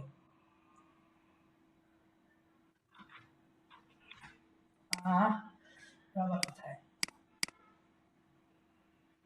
প্রথমে আসি ওয়েব সার্ভার কি জিনিস। ওয়েব সার্ভার হলো একটা কম্পিউটার, ঠিক আছে। ওয়েব সার্ভার কিছুই না, ওয়েব সার্ভার হচ্ছে একটা কম্পিউটার যেটা ইন্টারনেটের সাথে কানেক্টেড, এটাকে অ্যাক্সেস করা যায় ইন্টারনেট থেকে একটা ডোমেইনের মাধ্যমে। অর্থাৎ আমি ওয়েবসাইটকে একটা বাড়ির সাথে তুলনা করি, ঠিক আছে? ওয়েবসাইটকে একটা বাড়ির সাথে তুলনা যদি আমি করি তাহলে কি হয়, আমরা একটা বাড়ি কিনতে গেলে আমার কি লাগবে? সর্বপ্রথম একটা বাড়ি করতে গেলে আমার সর্বপ্রথম কি লাগবে? কে বলতে পারবেন? জায়গা। সর্বপ্রথম একটা জায়গা লাগবে। তারপরে কি লাগবে? আমি জায়গা কিনলাম, বাড়িও করলাম। এখন আমি জায়গা কিনলাম, বাড়ি করলাম, কিন্তু আমি মানুষ আমার জায়গা চিনলো না, আমি জায়গার কোনো নাম দিলাম না, কাজ হবে? না, ল্যান্ডমার্ক থাকা লাগবে। নেমপ্লেট থাকা লাগবে। তেমনই আমরা সার্ভারকে তুলনা করতে পারি, ওয়েবসাইট হচ্ছে আমার বাড়ি, আমি সার্ভারকে তুলনা করতে পারি আমার একটা জমির সাথে, অর্থাৎ যেখানে আমি ওয়েবসাইটটাকে রাখলাম। আর ডোমেনটাকে তুলনা করতে পারি আমার ঠিকানার সাথে, অর্থাৎ আমার অ্যাড্রেস। ঠিক আছে? তেমনি তাহলে সার্ভার কি দাঁড়াচ্ছে? সার্ভার হচ্ছে একটা কম্পিউটার, এখানে আমার ওয়েবসাইটটাকে রাখা হয় এবং এটাকে ইন্টারনেট থেকে ইজিলি কি করা যায়? অ্যাক্সেস করা যায়। এখন সার্ভার অনেক ধরনের আছে, কোনো হচ্ছে লোকাল সার্ভার, কোনো হচ্ছে প্রাইভেট সার্ভার, হচ্ছে ভিপিএস, তারপরে হচ্ছে আপনার আছে শেয়ার হোস্টিং। আচ্ছা, হোস্টিং এবং সার্ভার মোটামুটি একই জিনিস, কাছাকাছি জিনিস, সামান্য কিছু পার্থক্য আছে। ঠিক আছে? পার্থক্য আছে দেখি আমরা।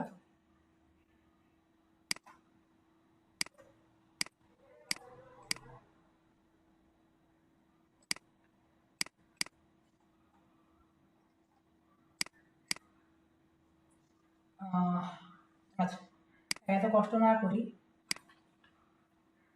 ওকে, এটা খোলাই আছে, এই জায়গায়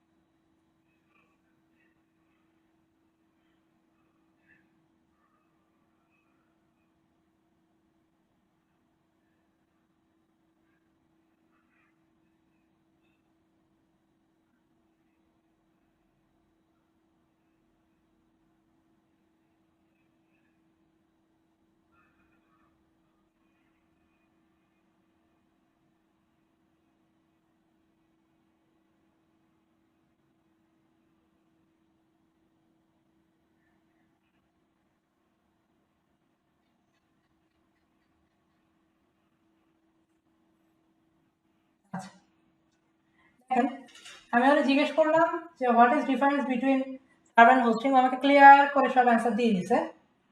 A server is a computer or system that provides data, service, or resource to other computers over a network. A server is a computer. So server একটা কি? কম্পিউটার or system যেটা data, service or resource provide করে কি কাকে? অন্য একটা কম্পিউটারকে over a network, অর্থাৎ একটা নেটওয়ার্কে। ইট ক্যান বি হার্ডওয়্যার, এটা হার্ডওয়্যার হতে পারে, সফটওয়্যার প্রোগ্রামস দুটোই হতে পারে। কমন আছে ওয়েব সার্ভার, যেমন ওয়েব সার্ভার অ্যাপাচি, এনজিনস, যাই হোক সেটা হচ্ছে। ডাটাবেস সার্ভার হচ্ছে কি? মাইএসকিউএল, পোস্টগ্রেসকিউএল, তারপর আছে ওরাকল। ঠিক আছে? এবার হচ্ছে ফাইল সার্ভার। ফাইল সার্ভার কি করে? স্টোরস এবং ডেলিভার করে ফাইল, যেমন এফটিপি সার্ভার শুনছি আমরা। এফটিপি সার্ভার, হ্যাঁ ভাইয়া। এফটিপি সার্ভারে কি করি আমরা? এফটিপি সার্ভার থেকে আমরা বিভিন্ন সময় কি করি? বিভিন্ন মুভি টুভি কি ডাউনলোড করি। ঠিক আছে? এফটিপি মূলত ফুল মিনিং হচ্ছে ফাইল ট্রান্সফার প্রোটোকল। ঠিক আছে? এটাকে আমরা নাম দিচ্ছি এফটিপি সার্ভার। আচ্ছা, এবার আসে হোস্টিং কি জিনিস? Hosting refers to the service or of sorting and serving website or apps and a server that is connected to the internet. Hosting হচ্ছে কি? সার্ভিসটা, অর্থাৎ সার্ভারের যে সার্ভিসটা সেটাকে তারা হোস্টিং হিসেবে বলতেছে। এখানে লাস্টে দেখেন সে লিখছে, think of hosting as renting space on a server to make your website accessible online. অর্থাৎ আমার একটা সার্ভার আছে, মানে আমার একটা কম্পিউটার আছে, সাপোজ মনে করেন 100 টেরাবাইটের হার্ড ডিস্কে আমার একটা কি আছে? কম্পিউটার আছে। এই কম্পিউটারে আমি কিছু জায়গা নিলাম, সাপোজ আমি একজনকে কিছু জায়গা দিলাম, সাপোজ আমি তাকে 1 টেরাবাইট জায়গা আমি তাকে দিলাম যে এর ভিতরে তুমি তোমার ফাইল রাখবা, তোমার ওয়েবসাইট এখানে চালাবা। সেটা কি আমার হচ্ছে হোস্টিং। ঠিক আছে, এই যে আমি তাকে রাখতে দিলাম, এই যে 1 টেরাবাইট জায়গা যে আমি তাকে রাখতে দিলাম, এই রাখতে দেওয়াটা হচ্ছে আমার হোস্টিং। আর আমার যেখানে আমি রাখতে দিলাম সেটা হচ্ছে আমার সার্ভার। পার্থক্যটা বুঝে আসছে মোটামুটি? ওটা একই জিনিস, পার্থক্য বেশি কিছু নাই। ঠিক আছে, একই জিনিসই, আমরা সার্ভারে হোস্টিং বলি। ঠিক আছে, হোস্টিং হচ্ছে আমার জায়গাটা, আর সার্ভার হচ্ছে কি আমার ওই যে জায়গার যে জিনিসপত্রগুলো আছে আশেপাশে, ওয়াল বা ইত্যাদি ইত্যাদি আছে, এগুলো হচ্ছে কি আমার সার্ভার। আচ্ছা, হোস্টিং বিভিন্ন টাইপ হয়। একটা হচ্ছে shared hosting, VPS hosting, dedicated hosting, আর হচ্ছে ক্লাউড হোস্টিং। শেয়ার্ড হোস্টিং কি? শেয়ার্ড হোস্টিং হচ্ছে আমি 100 জিবির একটা হোস্টিং কিনলাম, সরি 100 জিবি না, আমি 30 জিবি একটা হোস্টিং কিনলাম। আমার আইপি দিছে একটা, আইপি বুঝি? হ্যাঁ মোটামুটি। আইপি তো আমরা বুঝি সবাই। আমাকে একটা আইপি দিল, ওই আইপি আবার আরেকজনে দিয়ে রাখছে অ্যাজ এ শেয়ার লাইনের মতো। আমরা যেমন শেয়ার ইন্টারনেট চালাই কি, আমার 10 Mbps 10 জনরে দিয়ে রাখছে। ঠিক আছে, এরকম শেয়ার হোস্টিংটা এরকম যে আমার ওই হোস্টিংটা ওই একই আইপি আরো অনেকটা দিয়ে রাখছে। ওই কম্পিউটারটা আমার না, শুধু আমার না, ওই কম্পিউটারটা, ওই কম্পিউটারে আরো অনেকে ইউজ করতেছে, র্যামও সেম, সবকিছু সেম, শুধু কি ওই কম্পিউটার অনেক বড় একটা হার্ড ডিস্ক আছে, ওই 100 টেরাবাইট হার্ড ডিস্ক থেকে আমার দিচ্ছে 3 জিবি, আরেকজনের দিচ্ছে 3 জিবি, এবং আরেকজনের সাপোজ দেখা গেল কি 3 জিবি দিছে। ঠিক আছে, এরপর আসছে ভিপিএস হোস্টিং। ভিপিএস হোস্টিং হচ্ছে ভার্চুয়াল প্রাইভেট সার্ভার। এটা হচ্ছে প্রাইভেট সার্ভার। তো আপনার মাত্র আসছে মনে হয় নাকি? নেটওয়ার্কের সমস্যা, মোবাইল থেকে আসেন তো, দিতেই হবে মনে হচ্ছে। পিসিতে কি অবস্থা? পিসিতেও কি একই অবস্থা? ল্যাপটপ থেকে হচ্ছে। হ্যাঁ হ্যাঁ, পিসিতেও কি একই অবস্থা? মোবাইল একটু হ্যাং করতেছে। ল্যাপটপে আচ্ছা ঠিক আছে, কন্টিনিউ করি। আমরা অনেক তো আগে গেছি, মিস করছো। যাই হোক, এবার আসি ভিপিএস হোস্টিং। ভিপিএস হচ্ছে কি ভার্চুয়াল প্রাইভেট নেটওয়ার্ক। এটা একটা নেটওয়ার্ক, এটা হচ্ছে আমাকে ভার্চুয়ালি একটা সার্ভার দিবে, প্রাইভেট সার্ভার, যেটা আমার। ঠিক আছে, ওই সার্ভারটা আমার, ওখানে আমি কন্ট্রোল করতে পারবো। বাট এখানেও সীমাবদ্ধতা আছে, এখানেও একটা কম্পিউটারের র্যাম সেম, সবকিছু সেম, আমার জাস্ট কিছু জায়গা দিছে। একই কম্পিউটার আরেকজনের দিছে, বাট আমার ওই ওই আইপিটা শুধুমাত্র আমারে দিছে। ঠিক আছে, আমার জন্য শুধুমাত্র একটা এক্সট্রা আইপি সে অ্যালট করছে বাড়তি, আর কিছু অ্যালট করে নাই। ঠিক আছে, র্যামও শেয়ার হইতেছে, হার্ড ডিস্কও শেয়ার হইতেছে, প্রসেসরও শেয়ার হইতেছে।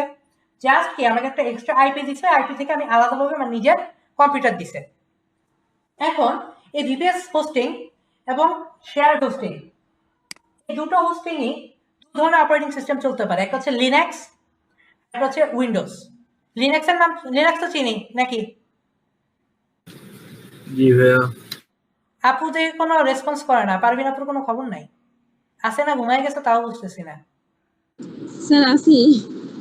আচ্ছা, আমি একটু মজা করি মাঝে মাঝে, মাইন্ড করবেন না কেউ। আচ্ছা, এখন ভিপিএস হোস্টিং এবং শেয়ার হোস্টিং দুটোই রানিং হতে পারে হয় লিনাক্সে নয় উইন্ডোজে, দুটো যে কোনো একটা অপারেটিং সিস্টেম। এটা নির্ভর করে আমার বাজেট কতটুকু আছে। ভিপিএস হোস্টিং এর দাম শেয়ার হোস্টিং থেকে বেশি, শেয়ার হোস্টিং এর দাম কম, ভিপিএস হোস্টিং এর দামটা অনেক বেশি। ঠিক আছে, যেমন আমি একটা ভিপিএস হোস্টিং দেখাই। আমাদের একটা ভিপিএস হোস্টিং আছে উইন্ডোজের, আমাকে আইপি দিচ্ছে, মানে আমার কিছু ওয়েবসাইট আছে যেমন ইবে, ইবের নাম শুনছি আমরা, অনলাইন ওয়েবসাইট ইবে, অ্যামাজন। হ্যাঁ নাম শোনা আছে। আমার হচ্ছে আমার কোম্পানির জন্য আমাকে ইবে এবং অ্যামাজনের ওয়েবসাইট কন্ট্রোল করা লাগে। তখন আমার কি করতে হয়, আমাকে হচ্ছে ইউএস এর একটা আইপি লাগবে আমার। কারণ আমি ইউএস এর আইপি আমি ভিপিএন ইউজ করতে পারতেছি না, কারণ কি ভিপিএন আমাকে কোনো ফিক্সড আইপি দিচ্ছে না। ভিপিএন আমার আইপি চেঞ্জ করতেছে, আমার আইপি ফিক্স থাকতেছে না, কিন্তু আমার একটা ফিক্সড আইপি দরকার। তো সেই ক্ষেত্রে আমরা কি করছি, আমরা একটা কম্পিউটার কিনছি, একটা মানে অনলাইন একটা কম্পিউটার কিনছি, যেটা আমাকে ইউএস এর একটা আইপি অ্যালট করছে, যেখান থেকে আমি সরাসরি কি করতেছি, লগ ইন করতেছি। এটা হচ্ছে উইন্ডোজের। ঠিক আছে, এটার প্রাইসটা একটু বেশি। শেয়ার হোস্টিং আমরা বছরে পে করি, বছরে একবার পে করি। ঠিক আছে, বাট আমরা এই হোস্টিংটা পার মান্থ পে করতে হয়। আমি আপনাকে কিছু দেখাই। সাপোজ নেমচিপে যাই, কিছু ওয়েবসাইট আছে যেখান থেকে আমরা কিনতে পারি, যেমন নেমচিপ আছে, দেন হচ্ছে সাইট রাউন্ড আছে, হোস্টিঙ্গার আছে, বাংলাদেশে কিছু আছে। বাংলাদেশের জন্য ভালো হচ্ছে ওয়েব হোস্ট বিডি, বাংলাদেশ থেকে কিনতে চান যদি কারোর কার্ড না থাকে ওয়েব হোস্ট বিডি থেকে কিনতে পারেন, এটা ভালো। আর বাইরে থেকে যদি কিনতে চান, আপনার বাজেট যদি কম থাকে, আপনার বাজেট কম থাকে তাহলে আপনারা নেমচিপ থেকে কিনতে পারেন। নেমচিপ হচ্ছে ভালো দেয় এবং তাদের টাকাটাও একটু কম, প্রাইসটা কম। সবচেয়ে বেশি প্রাইস রাখে হচ্ছে সাইট গ্রাউন্ড, হোস্টিংকার, ওরা একটু প্রাইস রাখে। সাইট গ্রাউন্ডের প্রাইসটা সবচেয়ে বেশি, but site ground is best. ঠিক আছে, সাইট গ্রাউন্ড অনেক ভালো, স্পিড মানে হোস্টিং স্পিড জাস্ট মানে বললে বোঝানো যাবে না, অনেক ভালো তাদের স্পিড। ঠিক আছে, কিন্তু প্রাইসটাও বেশি। আমার যে সার্ভারটা আছে, আমারটা হচ্ছে ইয়া সার্ভার, ডেডিকেটেড হোস্টিং, ডেডিকেটেড, আমারটা ডেডিকেটেড হোস্টিং, ওখান থেকে ইয়া থেকে নেওয়া, এদের কাছ থেকে নেওয়া। দেখেন শেয়ার হোস্টিং আছে, তাদের শেয়ার হোস্টিং প্যাকেজগুলো দেখেন, $1.9, $98 পার মান্থ। ঠিক আছে, পার ইয়ারে $48। ঠিক আছে, $22 হচ্ছে কেনার সময় প্রথম 1 বছর, পরের বছর $48। কি দিচ্ছে? একটা ডোমেন ফ্রি দিচ্ছে, ফ্রি না, পরবর্তীতে আবার দেওয়া লাগে টাকা, এটা ভালো কথা, ফ্রি না। ঠিক আছে, 3টা ওয়েবসাইট হোস্ট করতে পারবো, একই সার্ভারে আমি 3টা ওয়েবসাইট হোস্ট করতে পারবো। তারপর হচ্ছে আমাকে 20 জিবি এসএসডি দিচ্ছে। ঠিক আছে, এনভিএমই না, আমাকে এসএসডি দিচ্ছে 20 জিবি, অর্থাৎ আমার হার্ড ডিস্ক, সহজ ভাষায় যেটা, হার্ড ডিস্ক দিচ্ছে 20 জিবি। 30টা ইমেল দিচ্ছে আমাকে, একটা এআই ওয়েবসাইট বিল্ডার দিচ্ছে, আমি এআই দিয়ে ওয়েবসাইট বিল্ড করতে পারবো, একটা এআই টুলস দিচ্ছে। ঠিক আছে, এরপরে তাদের আরেকটা প্যাকেজ যেটা স্টেলার প্লাস, যেটা সেটাতে আমাকে দিচ্ছে ডোমেন নেম একটা দিচ্ছে, সেটা পার ইয়ার আসতেছে আমার, পার ইয়ারটা আসতেছে হচ্ছে আমার, প্রথমে আছে $34.88, পরে রিনিউ করতে গেলে $74.88, মানে ডাকাতি। ঠিক আছে, প্রথমে এরকম আমাকে দাম স্যার? প্রথমে আমার কম দিয়ে কিনাইলো, তারপরে হচ্ছে আমার কাছ থেকে মানে নিবে, ইচ্ছা মতো নিবে। ঠিক আছে, এরপর দিচ্ছে কি, একটা ডোমেইন নেম দিচ্ছে, আনলিমিটেড ওয়েবসাইট দিচ্ছে, তারপরে আনলিমিটেড এসএসডি, অর্থাৎ এটার কোনো নির্দিষ্ট নাই। ঠিক আছে, নির্দিষ্টতা নাই। এরপর হচ্ছে আনলিমিটেড মেল বক্স দিচ্ছে, অটো ব্যাকআপ দিচ্ছে, এআই ওয়েবসাইট বিল্ডার দিচ্ছে, এআই টুলস দিচ্ছে। এরপর হচ্ছে একটা যেটা তাদের বিজনেস, স্টেলার বিজনেস, যেটা সেটা হচ্ছে পার ইয়ার $112 রিনিউ করতে গেলে, প্রথম বছর দেওয়া লাগবে $58। কি দিচ্ছে? 50 জিবি এসএসডি দিচ্ছে, আনলিমিটেড মেল বক্স দিচ্ছে। তো যারা স্টার্টিং মোমেন্টে আছে, আমারটা প্রথমে এটাতেই ছিল, এটা ইউজ করতাম। তো 1 বছর রিনিউ করছি, ফার্স্টে মাস্টে কমই ছিল প্রাইস। এই বছর রিনিউ করতে গেছে, গত বছর 4000 টাকায় হয়ে গেছে, আমার 2 বছর হয়েছে এখানে, গত বছর আমার 4000 টাকায় হয়ে গেছে। এই বছর আমার কাছ থেকে চাইছে 16000 টাকা, তাহলে ডবল পুরো। আমার মাথা খারাপ হয়ে গেছে, কি ব্যাপার, 16000 টাকা। পরে এখান থেকে আমি ট্রান্সফার করে অন্য ইয়াতে চলে গেছি, ওখানে আমার সুবিধা আছে কিছু বাড়তি। আচ্ছা, আচ্ছা, আর বাংলাদেশের থেকে কিনলে এটা হচ্ছে তাদেরটা ভালো, তাদের ইয়াটা ভালো, সার্ভিসটা ভালো। ঠিক আছে, মাগো মেঘ ডাকতেছে। দেখেন এখানে তাদের কিছু প্যাকেজ আছে, এনটিএমই এসএসডিটা ভালো। ঠিক আছে, এনটিএমইটা মোটামুটি ভালো। আপনাদের ক্লায়েন্টের যদি বাজেট কম থাকে তাহলে হচ্ছে এখান থেকে দিবেন, আর যদি বাজেট ভালো থাকে তাহলে হচ্ছে নেমচিপ থেকে দিতে পারেন, কোনো সমস্যা নেই। ঠিক আছে, আমাদের বাংলাদেশের ক্লায়েন্টগুলো হচ্ছে একটু কিপটার ধরনের হয়, এরা টাকা দিতে চায় না। কারণটা দোষটা আমাদেরই। কিছু কিছু ডেভেলপার আছে, এরা, আপনি বিশ্বাস করবেন কিনা জানি না, লারাবেল ওয়েবসাইট দিচ্ছে 5000 টাকা। একটা লারাবেল ওয়েবসাইট বানাইতে আমি বললাম আপনাকে আমার 2 সপ্তাহ লাগছে, তাও কি আমি মানে 3 রাত ঘুমাই নাই, রোজার ভিতরে আমি 3 রাত ঘুমাই নাই। আমি সকালে একটু ঘুমাইছি, আবার উঠে কাজে বসছি। 5000 টাকায় কিভাবে ডোমেন হোস্টিং সহ দিচ্ছে এরা, আমার মাথায় ঢুকে না। আপনাদের কাছে একটা রিকোয়েস্ট থাকবে, কাজ পান বা না পান, কাইন্ডলি মার্কেট নষ্ট করবেন না। ঠিক আছে, এই রিকোয়েস্টটা থাকবে, কাইন্ডলি মার্কেট নষ্ট করবেন না, কারণ একটা ওয়েবসাইট বানানোর কষ্ট আছে। আপনি ওয়ার্ডপ্রেস দিয়ে বানান, যা দিয়ে বানান, লারাভেল দিয়ে বানান, যা দিয়ে বানান, একটা ওয়েবসাইট বানানোর কষ্ট আছে। রেডিমেড ওয়েবসাইট থাকলেও আপনার ফাংশনালিটি বানাতে কষ্ট আছে, ঠিক আছে? তো কাইন্ডলি এটা করবেন না। আমি কাজ করি না লোকালে বেশি একটা, আমি যেমন, হ্যাঁ বলেন, হ্যাঁ কিছু বলবেন? পাকিস্তানের তো আপনার ভাইয়া ফাইবারে ধস নামাই দিছে একদম পুরো। বলে লাভ নাই, $200 কাজ $20 করতেছে। বলে লাভ নাই, বলে লাভ নাই। মানে অবস্থা পুরাই, মানে মার্কেট প্লেস নষ্ট বলতে গেলে, বিরক্ত ধরে গেছে আমার। আমি একটা ক্লায়েন্ট নিয়েছিলাম, দুবাইয়ের একটা ক্লায়েন্ট, সে একটা রেস্টুরেন্ট ওয়েবসাইট বানাবে, তার হচ্ছে ট্র্যাকিং সিস্টেম দিতে হবে, সাথে পজ সিস্টেম ইন্টিগ্রেট করতে হবে। আমি বাজেট বলছি, প্রথমে বলছি হচ্ছে 60,000 টাকা। তো পরে উনি বলছে যে না, পজ সিস্টেম নিব না, জাস্ট নর্মাল রাখবো, ট্র্যাকিং সিস্টেমটা রাখবো। আমি বললাম ওকে ফাইন, ওয়ার্ডপ্রেসে করে দিব চিন্তা করছিলাম। পরে 30,000-এ নামছি, 30,000 তাদের বেশি হয়ে গেছে। পরে 15,000-এ নামছি, ঠিক আছে? আমি 30,000 আমার কিছু থাকতো, 15,000-এ আমার থাকবে ধরতে গেলে ধরেন মাত্র 2,000 টাকা না 3,000 টাকা জানি আমার থাকবে বানায়, ওয়ার্ডপ্রেসে করে দিবে, এই কারণে খরচটা কম, ঠিক আছে? 3,000 মানে 15,000 নামছে, তাও ওনাদের নাকি বেশি হয়ে যায়। পরে আমি বলছি যে সরি, আমি কাজ করতে পারবো না, এত নিচে আমি নামতে পারবো না, কারণ আমার কাজের পাকিস্তানে হলে বলতো আমার 10,000 দিন আমি করে দিতেছি। পাকিস্তানে যান কেন, বাংলাদেশেই অনেক ডেভেলপার আছে, এটা 5,000 দিয়ে বানাই দিব।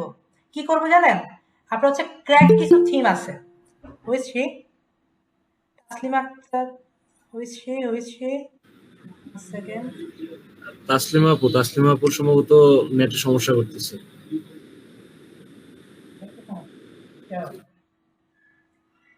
আচ্ছা, মানে এমন অবস্থা বুঝছেন, মানে আমি কাজ বেশি একটা করি না। আমি এটা দেয় 10,000-এও দেয়, 5,000-ও দিতে পারবো, আমি পারবো, কোনো সমস্যা নাই, কিন্তু আমার কাজের কোনো কোয়ালিটি থাকবে না, ঠিক আছে? পরে ওই বায়ার আমার গালি দিবে, সত্য কথা। আমি কি গালি শুনবো নাকি? এত কষ্ট করে বানায় দিয়ে আমি গালি শুনবো? আমার ঠেক করছে? কোনো ঠেক পড়ে নাই আমার গালি শোনা, ঠিক আছে? এই কারণে হচ্ছে আমি কাজ করি একটা দুটো, কিন্তু করার মতো করি, তো ওই ধরনের ভালো লাগে না। আচ্ছা, কোথায় ছিলাম? সার্ভার ডোমেনে ছিলাম। আচ্ছা আচ্ছা, সার্ভার মোটামুটি, আচ্ছা কোথায় গেছিলাম চ্যাট জিপিটি কই, এই তো, ওকে। ডেডিকেটেড হোস্টিং কি? ডেডিকেটেড হোস্টিং মানে আপনাদের পুরো একটা দিয়ে দিবে, কম্পিউটারই আপনাকে দিয়ে দিবে, ঠিক আছে? ওই সিপিইউ আপনার, সবকিছু আপনার, পুরো একটা আপনাকে দিয়ে দিবে। সেখান থেকে আপনি চাইলে ওটাকে সেল করতে পারবেন অ্যাজ এ রিসেলার হোস্টিং, ঠিক আছে? মানে আপনি পুরো একটা, মনে করেন 1 টেরাবাইটের একটা কম্পিউটার কিনলেন, তাদের কাছ থেকে একটা হোস্টিং কিনলেন, আপনি পরে মানুষের কাছে অল্প অল্প করে, কাউকে 30 জিবি, কাউকে 10 জিবি, কাউকে 20 জিবি, এভাবে করে বিক্রি করতেছেন, ঠিক আছে? এভাবে করে বিক্রিও করতে পারবেন যদি আপনি ডেডিকেটেড হোস্টিংটা কিনেন। দেখেন ডেডিকেটেড সার্ভার প্রাইসটা দেখেন, $53.88 পার মান্থ, ঠিক আছে? মান্থ, কিন্তু এটা কিন্তু পার ইয়ার না, মান্থ, এটা খরচ বেশি। 4 কোরের একটা সিপিইউ দিবে, 8 জিবি DDR3 র্যাম দিবে, 480 জিবি SSD দিবে, 100 টিবি ব্যান্ডউইথ দিবে। এখন কথা হলো ব্যান্ডউইথ কি জিনিস? ব্যান্ডউইথটা হচ্ছে আপনার ট্রাফিক কতটুকু আসতে পারবে, মানে ট্রাফিক আসলে, ট্রাফিক কিছু ডাটা নেয়। ট্রাফিক বলতে কি, আপনার ভিজিটর যদি আপনার ওয়েবসাইটে আসে, সে কিছু ডাটা নেয়, এই ডাটা টোটাল 100 টিবি ডাটা নিতে পারবে, এর বেশি পারবে না, ঠিক আছে? আপনি এটা নিয়ে মানুষকে ভাগ করে দিতে পারেন। এটা আপনি কিনলেন, আপনি টাকা দিয়ে কিনে নিয়ে আস্তে আস্তে মানুষের কাছে এটা আপনি বিক্রি করতে পারেন, ঠিক আছে? এটা হচ্ছে ডেডিকেটেড সার্ভিস, যেখানে আমাকে ফুললি একটা কম্পিউটার আমাকে দিয়ে দিচ্ছে।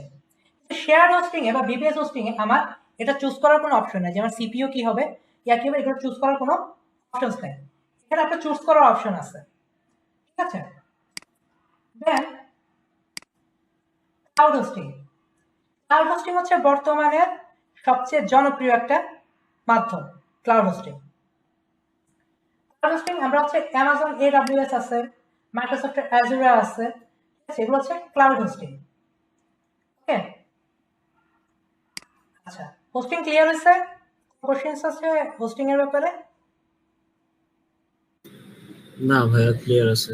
ক্লিয়ার আছে। আচ্ছা, আর কারো কোনো কোশ্চেন আছে? না ভাইয়া, বুঝতেছেন তো, নাকি না বুঝে বলতেছেন যে কোনো কোশ্চেন নেই? বুঝতেছি। আছে। আচ্ছা, ঠিক আছে। ওকে, এবার আসি ডোমেন। এতক্ষণ আমি জমি কিনলাম, বাড়ি করলাম, এখন একটা ঠিকানা তো অবশ্যই আমার লাগবে। আমি যখন একটা সার্ভার কিনি তখন আমাকে একটা আইপি অ্যাড্রেস দিবে সার্ভারের সাথে, ঠিক আছে? কি দিবে? একটা আইপি অ্যাড্রেস দিবে। বাট প্রবলেম হলো আইপি অ্যাড্রেস কিরকম হয়? 192 এরকমই তো, 168.0.5 এরকম হয় না? জি ভাইয়া। এখন আমার ওয়েবসাইটের আইপি অ্যাড্রেস এটা, আমি যখন সার্ভার নিচ্ছি আমার এটা দিছে, ভালো কথা। এখন কথা হলো, এটাকে আমি মনে রাখা সম্ভব? কোনো মানুষের পক্ষে এটা মনে রাখা কখনো কি পসিবলই না। তো এটার জন্য আমরা কি ইউজ করি? ডোমেইন ইউজ করি। এই আইপিটার বিপরীতে, ঠিক আছে, আমরা একটা নেম ইউজ করি, একটা নাম নিই যাকে বলা হয় ডোমেইন। এটাকে ট্রান্সফার কিভাবে করে? নেম সার্ভার নামে একটা অপশন আছে, এই নেম সার্ভারটা চেঞ্জ করে নেয়। নেম সার্ভারটা আমার এই আইপিটাকে ওই নেমের সাথে কানেক্ট করে। তখনই যেখানে কেউ এই আইপিটা, এই নেমটা টাইপ করে, আলটিমেটলি সে আমার আইপিটাই টাইপ করতেছে, ঠিক আছে? যখন টাইপ করে হিট করা হয়, সার্ভারে আইপিটা যায়, নেমটা যায় না। সার্ভারে যখন এই নেমটা আসে তখন সার্ভারের কম্পিউটার কি করে, এটাকে আইপিতে কনভার্ট করে বুঝে যায় যে এটা আমার এই ওয়েবসাইটের আইপি, তুমি এই ওয়েবসাইটে নিয়ে যাও, ঠিক আছে? এটা হচ্ছে ডোমেন। আমার কথা আমি কিনবো কোত্থেকে? ডোমেনেরও টাইপ আছে, ঠিক আছে? একটা ডোমেনেরও টাইপ আছে, যেমন .com, .org, তারপর আছে .xyz। তারপর আমি ডোমেন্সে আসলাম, এই যে .com, .net, .org, এবার বর্তমান আছে .xyz, ঠিক আছে? এটা এক একটা। এখন কথা হলো আমি কিনবো কিভাবে একটা ডোমেন? ডোমেন কেনার সময় সাবধান, আমার যে কোনো ডোমেন হলে কিন্তু হবে না। আমার প্রতিষ্ঠানের নামের সাথে রিলেটেড এবং এটার ডোমেন ভ্যালুটা দেখে আমাকে একটু কিনতে হবে, কারণ এই ডোমেনটা অনেকটাই নির্ভর করে আমার ওয়েবসাইটের এসিওর ব্যাপারে, ঠিক আছে? যদিও আমি ডিজিটাল মার্কেটিং এক্সপার্ট না, আমার জাস্ট ধারণা আর কি, ঠিক আছে? আমার এই ডোমেনটা নির্ভর করে অনেকটাই আমার হচ্ছে এসিও করার ক্ষেত্রে। সো এক্ষেত্রে সাপোজ আমার প্রতিষ্ঠানের নাম হচ্ছে এনআরআইটি ইনস্টিটিউট, এটার সাথে এনআরটেক বিডি মোটামুটি সামঞ্জস্যপূর্ণ, এটা জানেন। এখন আপনি মনে করেন দিবেন, মনে করেন যে আসমাও একটা ওয়েবসাইট খুলবে, একটা আর কি, সাপোজ একটা পোর্টফোলিও ওয়েবসাইট খুলবে। তো তার জন্য কি করা যেতে পারে? আসমা নামে সার্চ দিল, কোনো ডোমেন অ্যাভেলেবল আছে কিনা। এখন আমাকে সার্চ করে দেখাবে asma.net আছে, বাট এটা প্রাইস দেখছেন 9,888। মানে আমরা যেটা যাচ্ছি asma.com নাই, রেজিস্টার্ড হয়ে গেছে কত সালে দেখাচ্ছে কিন্তু 2020 সালে। না, রেজিস্টার্ড 2000, ওরে বাবা, অনেক আগে।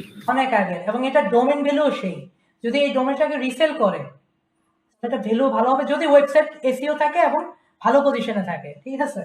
ওকে, আসমা যেহেতু নাই, ওয়েব ডেভেলপার আসমা দিয়ে সার্চ করি। ওয়েব ডেভেলপার, সরি, ডোমেন নেমে কখনো স্পেস হবে না, বড় হাতের হবে না, ঠিক আছে? ওয়েব ডেভেলপার asma.com, এটা কি অ্যাভেলেবল?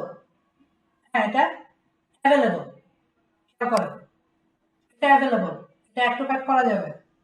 আর এটার প্রাইসটা একটু কি হাই আছে, $11 পার ইয়ার। পরবর্তীতে রিনিউ করতে গেলে $14.98 পার ইয়ার, ঠিক আছে? ওকে,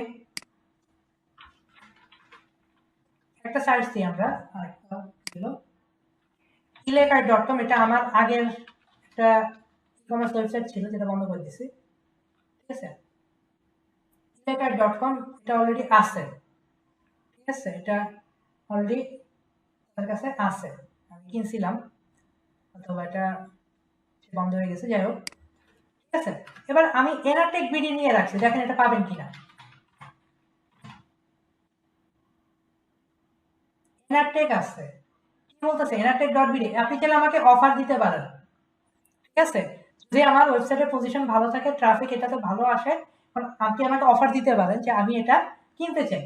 আমি যদি চাই আমি আপনাকে এটা বিক্রি করব, না চাইলে না বিক্রি করতে পারি, ঠিক আছে। আচ্ছা, তো আমরা আরেকটা সার্চ করি, আসমা ওয়েব বিডি। কিসের সিগন্যাল? টাইম মনে হয় শেষ না? এই সেশনের পরে শেষ করে দিব, ঠিক আছে, 15 মিনিট পরে শেষ করার চেষ্টা করব। আসমা ওয়েব বিডি .com আছে, আছে কিন্তু প্রাইস কত? 11.28, 14.98, মানে আগে ছিল $9 কিনছিলাম আমি, যখন এনারটেক বিডিটা কিনছিলাম আমি $9 কিনছিলাম, তারা প্রাইস বাড়ায় দিছে, ঠিক আছে, দেখা যায়। জি ভাইয়া দেখা যাচ্ছে। আচ্ছা, আসমা দেখা যায়, কথা হয় না, ও হয়ে গেছে। জি দেখতে পাচ্ছি। মোবাইলের সমস্যা, হ্যাঁ ঠিক আছে, তাহলে ল্যাপটপ নিয়ে বলবেন। আচ্ছা, ডোমেন হোস্টিং এর ব্যাপারে ক্লিয়ার হয়েছেন মোটামুটি?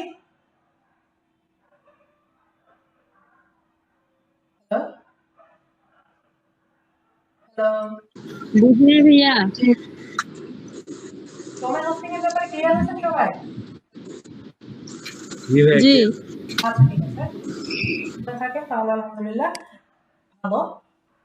আচ্ছা, এবার আপনাদের সবাই তো এখানে লগ ইন হয়েছে, মোটামুটি করতে পারছেন, ভালো। আমরা হচ্ছে এখানে আমি হচ্ছে দিয়ে দিব ইয়ার সাথে, আমি ওয়েবসাইটে দিয়ে দিব। আপনারা এই যে ডে ওয়ানটা এটা মার্ক অ্যাজ কমপ্লিট করে দিন, আপনাদের ইয়াতে ঢুকে ডে ওয়ান ডে টু দুটো একসাথে মার্ক অ্যাজ করে দিন, মার্ক অ্যাজ কমপ্লিট করে দিন, কারণ অ্যাট্রিবিউটও দেখাই ফেলছি, কালকে টেবিল মানে নেক্সট ক্লাসে, কালকে বলতে নেক্সট ক্লাসে টেবিল দেখাবো, তারপরে ক্লাসে আমরা ফর্মস নিয়ে আলোচনা করবো, আর যদি পারি তো ওই ক্লাসে ফর্ম নিয়ে আমরা আলোচনা করে দিব। ডিজাইনে আমি বেশি টাইম দেওয়ার চেষ্টা করবো না, কারণ আমি যারা ডেভেলপার, ফুল স্ট্যাক ডেভেলপার, আমরা ডিজাইন নিয়ে কাজ করি না। আপনি যখন কোনো আইটি সেক্টরে বা কোথাও কাজ করবেন তখন আপনার ডিজাইনের টিম আলাদা থাকবে, ডেটাবেজের টিম আলাদা থাকবে, ডেভেলপারের টিম আলাদা থাকবে, ঠিক আছে, তো এটা আলাদা থাকবে, কোনো সমস্যা নেই। আর যদি নিজে করেন, যেমন আমি নিজে করি, নিজে করলে তখন হচ্ছে সবকিছু নিজের করতে হয়, ডেটাবেজও নিজের, তারপরে এভরিথিং ডিজাইনও নিজের করতে হয়, সবকিছুই নিজের করতে হয়, ঠিক আছে। তো এক্ষেত্রে এই কারণে হচ্ছে ফুল স্ট্যাক ডেভেলপারে সবকিছু শিখিয়ে দেওয়া হয়, মোটামুটি ধারণা দিয়ে দেওয়া হয়, চেষ্টা করবো যাতে আপনারা কিছু একটা করতে পারেন আর কি। আচ্ছা, এরপর হচ্ছে এখানে আমি ভিডিও দিয়ে দিব, আপনারা হচ্ছে আপনাদের স্টুডেন্ট পোর্টাল থেকে গেলে আপনারা সাথে ভিডিও পেয়ে যাবেন, ঠিক আছে, থেকে ভিডিও পেয়ে যাবেন। এছাড়া আমাদের সাথে গেলেও পাবেন, যে ইউটিউব চ্যানেল আছে, আমি ইউটিউব চ্যানেলের লিঙ্ক দিয়ে দিব, অনেকদিন হচ্ছে মেনটেন করা হয়নি, কি অবস্থা আছে দেখতে হবে একটু। এছাড়া আমাদের পেজ আছে, যারা আছেন আমি হোয়াটসঅ্যাপ গ্রুপে পেজের লিঙ্ক হচ্ছে ইয়া দিয়ে দিব, ইউটিউব চ্যানেল লিঙ্কটা দিয়ে দিব, ইয়া করে নিতে পারেন, এদিকে লাইক ফলো দিয়ে নিতে পারেন, সমস্যা নেই, ঠিক আছে। পেজটা অনেকদিন হচ্ছে মেনটেন করা হয় না, আমি যে কুমিল্লা থেকে যখন চলে আসছি, কুমিল্লা থেকে আসছি আমি প্রায় 6 মাস আগে, তো এখানে গুজগাছ করতে করতে অনেকটা টাইম চলে গেছে আমার, এই কারণে হচ্ছে নজর দিতে পারিনি। আচ্ছা, এখন কথা হলো যে আমরা তো ইয়ে করলাম, এখন ইয়া করবো কিভাবে, এখানে অ্যাসাইনমেন্ট আছে কিছু, যখন আমরা কাজ শেষ হবে আমি অ্যাসাইনমেন্ট দিয়ে দিব, অ্যাসাইনমেন্ট সাবমিট করবো কিভাবে দেখেন, আমি আমার এনরোল কোর্সে আসলাম,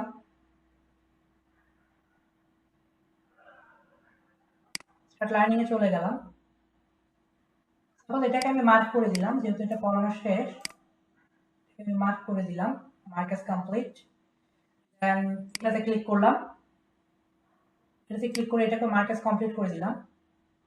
এটা ওয়েবসাইটটা এটা ওয়ার্ডপ্রেস দিয়ে করা, এটা লারাভেল দিয়ে করি নাই, লারাভেল দিয়ে করলে অনেকটা সময় লাগতো, এই কারণে হচ্ছে ওয়ার্ডপ্রেস দিয়ে জাস্ট প্লাগইন কিছু ইনস্টল করে ফেলছি।